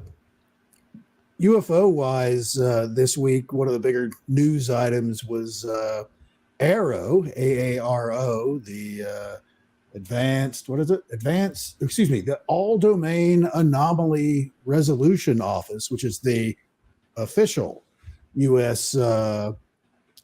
Government side investigation arm that's looking into UFOs right now, is part of their charter is that they publicly release some of the scrubbed investigation stuff that they've done. Oh, some of the redacted stuff. Cool. Yes, and they've put the placement page for their website out on the internet now. It's aaro.mil. It's a government site, and it doesn't have anything on it as far as investigative stuff. It's got like a few videos, but they're really crappy videos and could be kind of anything. But if you go to aaro.mil in the future, in the next month or so, you'll start seeing that populated with part of their investigative process when members of the military or DoD civilians submit reports to them, and they scrub them so that you don't know the identities of people or maybe locations and stuff like that. Basically, just the shell of their report and what their investigation has uncovered. Whether it's things that they found or things that it's still open as far as what it is that they've reported. That's where you're going to be able to see it. So cool. Because well, that's good. Did that come out of the? Oh, probably didn't. But would that have been a result? Was that already in the works, or was that a result of the Congress thing? Well, it's part of that. It's part of their charter. Is once they have done their due diligence to a certain extent for an investigation from all of the government reported people, people that are affiliated with the government, being military, government, DoD civilians, from their reports, it'll eventually end up on this website where you can look at it yourself. Cool. There's nothing up there right now except, like I said, a couple of crappy videos, some of which we've all seen millions of times, so they haven't started populating it yet, but just basically this is the placeholder for it. So, cool. Thanks for letting me know. I'm going to check it out. Joe's just found, is that what it's called? Exorcism of Revenant Acres? It's called Revenant Acres. That's the name of the location. I'm trying to find the video. Wow, my stuff is popping up, and I've never been there before. Because Catherine just put this up. She said exorcism of. but Emily Rose. I don't know. It gets all confusing to me. All right, Oh, that's awesome that they've started to do that though, Enzo. So that's good. So All right, you're looking for the video now, Joe? Boom! There you go. There it is. What? I put the link in the post. Just type in, or type in Revenant Acres, Johnny. How do I? Hang on, I'd have to. Oh, it'll be on that one. Can you click on it when you? It's all right. I'm trying to work out. Oh, I forgot. The chat on YouTube is delayed. It'll come up soon. So, what's it called when you did the search, Joe? It's called Johnny, but Oh, it's the Revenant. Well, it looks like this is Revenant Acres there it is. YouTube channel. But like I said, you guys can type in Revenant Acres Johnny, and should be able to find it. Gosh, unless my YouTube's slow. Let's try again. I just refreshed. It's even slower now. Oh, I'll forget about it. But it's in there. People will see it. So, Yeah. Revenant Acres Johnny. Okay, cool. Wait, are you looking at the private chat or are you looking at chat? I'm looking at both. Oh, okay. It's all right. It'll come up. It could just be. Tanya's put the link up as well. Have it? Maybe you could put it in the private, but not in the chat. Now I understand. Oh, I'd have to make it. Yeah. Yeah, you had to make me a mod. That's all right. It's all right. I've opened it up and I will save it on my thing and I'll have a look at it. It only goes for 5 minutes, guys, so it's not you don't have to commit for half the day sort of thing. Any other UFO news, Enzo, or that's pretty big? That was pretty good. That's the bigger one. There was another reports from civilian airliners on Monday night, Tuesday-ish, that were flying across country, and as they were passing over the eastern border of Colorado, where it meets up with Kansas and Nebraska area, a lot of reports into Denver Center of lights. They just reported them as lights zipping around. They thought it was all of them thought it was some other like fast moving aircraft kind of zipping back and forth over miles below the level there. And they're like, in the 30,000-ish foot range. And they're seeing something below them. And they could only identify it as a light just zipping back and forth like in a north-south line in that area.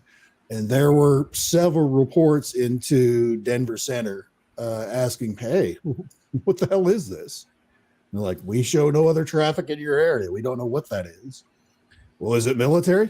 We don't know. They would still have to report into us. We're the regional reporting area, and we don't know what that is. So where was that? Colorado or like the border? Eastern Colorado and Kansas and Nebraska meet up there on the same line. So it was in that general region that they were seeing it. The reporting it, because as you're flying across the country, you get passed off from different centers aircraft wise, as far as your control area, where you go from Kansas City to Wichita to Denver, or depending on the direction you're going, you might get passed off, down into, Albuquerque or things like that. And people that were getting moved over from the Kansas City area to the Denver area, as they were passing into the Denver area, which was right along that line of Colorado, Nebraska, Kansas, reported these lights, which description wise was very similar to earlier this year off of Southern California, what they referred to as racetrack UFOs, where again, civilian aircraft were seeing these lights almost like they were doing like a big circle, like a racetrack, and like an oblong circle, just running like north-south really fast, just going back and forth, back and forth. Well, that's kind of weird. Is that Mike O put up a thing saying near Lamar? Is that, I'm assuming Mike O's referring. I'm assuming. I don't know America, so I don't know to where it might have been. I don't know. But that's really awesome. No, I don't know. Yeah, I just think it's interesting now. At least people are listening when they say they see things. I still won't be happy until I actually see it myself, but that's me. But yeah, I'm knackered. I don't know why I'm so tired. I couldn't sleep properly last night. I would fall asleep and then I'd have a weird dream and wake up and then get all upset again and go back to sleep and have another weird dream. Normally I have good dreams. Like, I'm having coffee with a movie star somewhere or, something fun. Yeah. I remember one dream I had a dream, Keanu Reeves again. I had a dream about Keanu Reeves and he was so nice to me and he gave me a present and he said, go and open it up. And I said, what is it? And he goes, well, there's two in the bag. Pick one and I'll have that one engraved when we get married. And then I woke up. I went, God damn it. Depending on what era of Keanu Reeves, that could be like pudding cup presents, or it could, from like Bill and Ted, or a pair of matching guns if you're going to go his late, more recent. Oh, film. yeah, no. It was in the bag. It was two rings. One was really, they were both sparkly. One was prettier than the other. And then it was rings. And I thought, well, there you go. Oh, Dee just said it was a full moon last night here. So, yeah, that's probably why I couldn't sleep. I was crazy. We had a full moon when we... blue moon or something, I think. Yeah. Yeah, there was a blue moon too. Blue moon. Yep. We were at the Monroe House for that. Oh, the blue one. So was it actually, I didn't bother going outside to look, but did it actually look blue? Like a blue page? No, they call it the blue moon because it happens twice in 1 month. Yeah. Out of it, once in a blue moon. Now I get it. Yeah. All right. I get you. There's an old saying. Do you have that saying in America? Yep. Once in a blue moon? Yeah, we have that. Yeah. Yeah. On the, look at Tan batting for me. In a similar astronomical kind of vein, other news, we're kind of in the middle of semi-direct blast from the sun right now, where if you're in the northern hemisphere, if you're in those higher latitudes, strong chance of seeing aurora, and the same for the southern hemisphere. If you're in the further southern hemisphere, I'm stuck in Queensland. I won't see nothing. But they're expecting a big show tomorrow night. So. Oh, cool. I forgot you're into all the stars and the cosmos and everything. I forget that. Yep. I'm an astronomy nerd. Yeah. Well, guys, because I am a bit tired and I've been to 3 hours. 3 hours, Joe. We've been at this. 3 hours is a good. It's 3 hours. That's rookie numbers. You can do better than that. Oh, yeah, nah. We need to do one of the 24-hour streams. Oh, yeah, let's go 24 hours. Done. Oh, God. No, God. I think I've only got a few hours left. Karen, I love you, but not 24 hours live stream love. Thank you, Tanya. A message just popped up on my screen. You're welcome and thank you. We know, we heard it. We've been hearing it all night. Sorry, it pops up. Dantex says it's been a blast. At least we didn't get all cranky this time. At least I didn't get all cranky this time. I'll repeat that. No one that comes on here gets cranky. Did we get cranky last time? No, you didn't get cranky. I got. I was like, I got emotional, so it won't happen again. Tanya says she loves us all. We love you, Tanya, and Maisie Rose. How dare you have met Keanu Reeves? How dare you? But that's all right. Good on you. I'd be more impressed if you grabbed his wiener, but you didn't. Oh So no. whatever. Oh no disrespecting Keanu, thank you. Yeah. No, it'd Grabbed him right on his John Wick. Oh, Jesus, boys, settle down, crikey. Oh, Karen. He's your dream guy.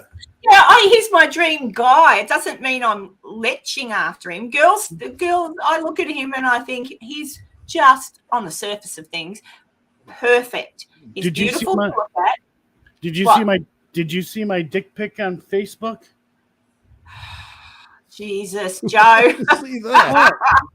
Did you? I'm being serious. Did you see my dick pic on Facebook? No, I did not. Oh are you talking about someone called Richard? No. Here, I'll show you. Oh, good. Thank goodness. His name? Can't really tell. That's okay.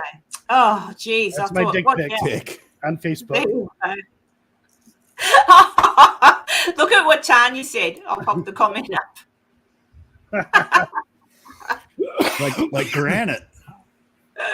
Yes. No, Keanu, I would be awfully polite. I'd be quite happy, honestly, to just give him a hug, take him out for dinner, and say goodbye. I wouldn't want anything else. He's a year younger than me anyway. I think. Yeah. I think he's 59. He's doing pretty good, keeping himself fit. Oh, I saw someone. There was a picture of him relaxing on a boat with obviously now he's being subjective now, and people going, "Ew, he's fat," and I'm like, "Where is he fat? Where is he fat? He wasn't fat. He just didn't have the freaking 8-pack of muscles like the other ones have." That's a lot of work to maintain like that movie bod kind of thing in between movies. Absolutely. A lot of actors kind of let go a little bit. Even Chris Hemsworth, if you see him at the beach here, if he's not Thor, or if he's not in a movie that has he won't have the 6-pack thing happening. He'll just have the regular dad bod. And that's exactly what you realize. To get that look, they're severely dehydrated and that's a full day of shooting with the shirt off stuff. And it's like, even if it's like multiple scenes, it's like, okay, go eat a sandwich and drink some water immediately.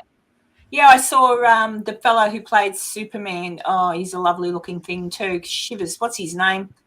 I've gone blank. Just recent Superman. Henry Cavill. And he said, that he's not allowed to drink water. So what he does is he goes into the gym before they're going to do particular takes. He goes into the gym, he works out, and it's dehydrate. You can't have water. So you do your things. He said, and honestly, by the time you finish, that can kill you. Yeah. I mean, that's really asking us. It's not good. And they starve themselves and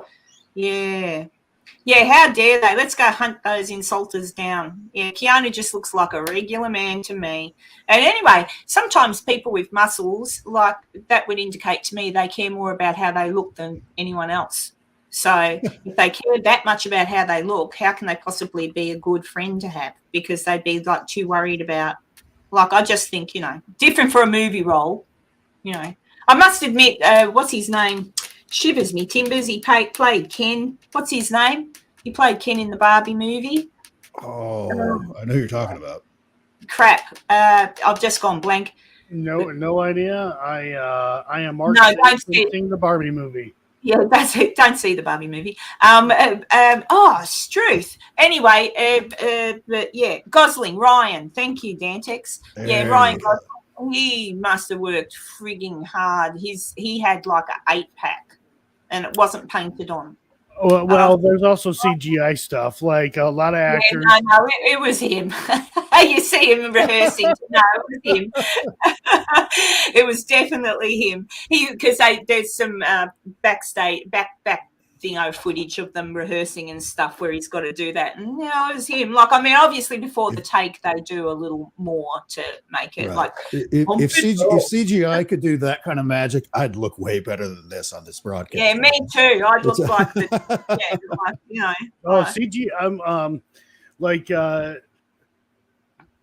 actors. Oh, like If they had to, yeah. there's a lot of actors who won't do nude scenes. However, they will do scenes where they can wear something and it's fleshy, but you can't see through it, and they'll turn around and they will CGI like breasts or you cock and balls and stuff like that.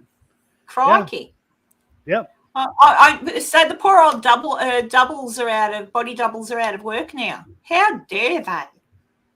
Strike for your rights to be a body double. Well, guys, I'm going to call it quits before this conversation goes somewhere different than it shouldn't. Too late. We're off-road already. We're gone. We are off-road already. But we have fun talking about silly things. So this week I will be putting out my Waverley Hills episode on the history. There will be a little bit of footage, but the history of the place. There will be a bobblehead. I've already made the bobblehead. So obviously we'll have a bobblehead. Enzo, what are you doing this week? Are you going on anything, Chop Shop or anything? I am not. It is a quiet weekend this weekend. There you go. Just me and my nearly empty bottle. And your friends in the bar behind you. Where is that again? Where is that bar? This is in St. John, Virgin Islands. It's a live feed, isn't it? This is a live feed out of St. John, Virgin Islands on Memorial Day weekend. Imagine if we were watching you on the YouTube and that was in the background and someone in the chat saw their husband with another woman or their wife with another man. I periodically look over sometimes to make sure there's not like a fight that's broken out and people are like brawling in the back or anything. Well, that'd be a like, turn around, check it out. That would be hilarious. That'd be funny. And Joe, this week you'll be doing your regular lives every now and then, resting up and what else? I'm right now. I'm getting set up to start doing reviews. So I'm getting things together instead of like showing one camera angle at a time, doing the split screen thing. That way I can get through it quicker. Adding what I need to add to get all that set up so we can review. So I don't know, sometime probably the earliest Sunday maybe for the only members for the review stuff. And so I'll see where I'm at. All right, cool. Well, again, everybody, thank you for joining us for our little catch up today. And Tanya, I'm happy for you. The gift arrived. And Heather, I'll see you later. Heather says she's definitely going to try to go live later. Let's just see if that happens and she doesn't fall asleep. Kathy, hello. Were you lurking in the background? I saw you in the beginning, but good night, Kathy. Good night, Dee. I sound like the Waltons now, don't I? Good night, John. Good night, John boy. Yeah, Mom. I used to love that show when I was little too. Except John Boy's little thing on his face always annoyed me. I always used to think, just get rid of that. But yeah, there you go. You got some money, do something about it. Yeah. Night, Mike. Dantex. Laters. Just good night. And Maisie, rest up, stay happy. And I will say goodbye proper now because I say goodbye and then someone says something and I start talking again. Don't I, Enzo? All right. Thanks, everybody. I'll see you later. Bye.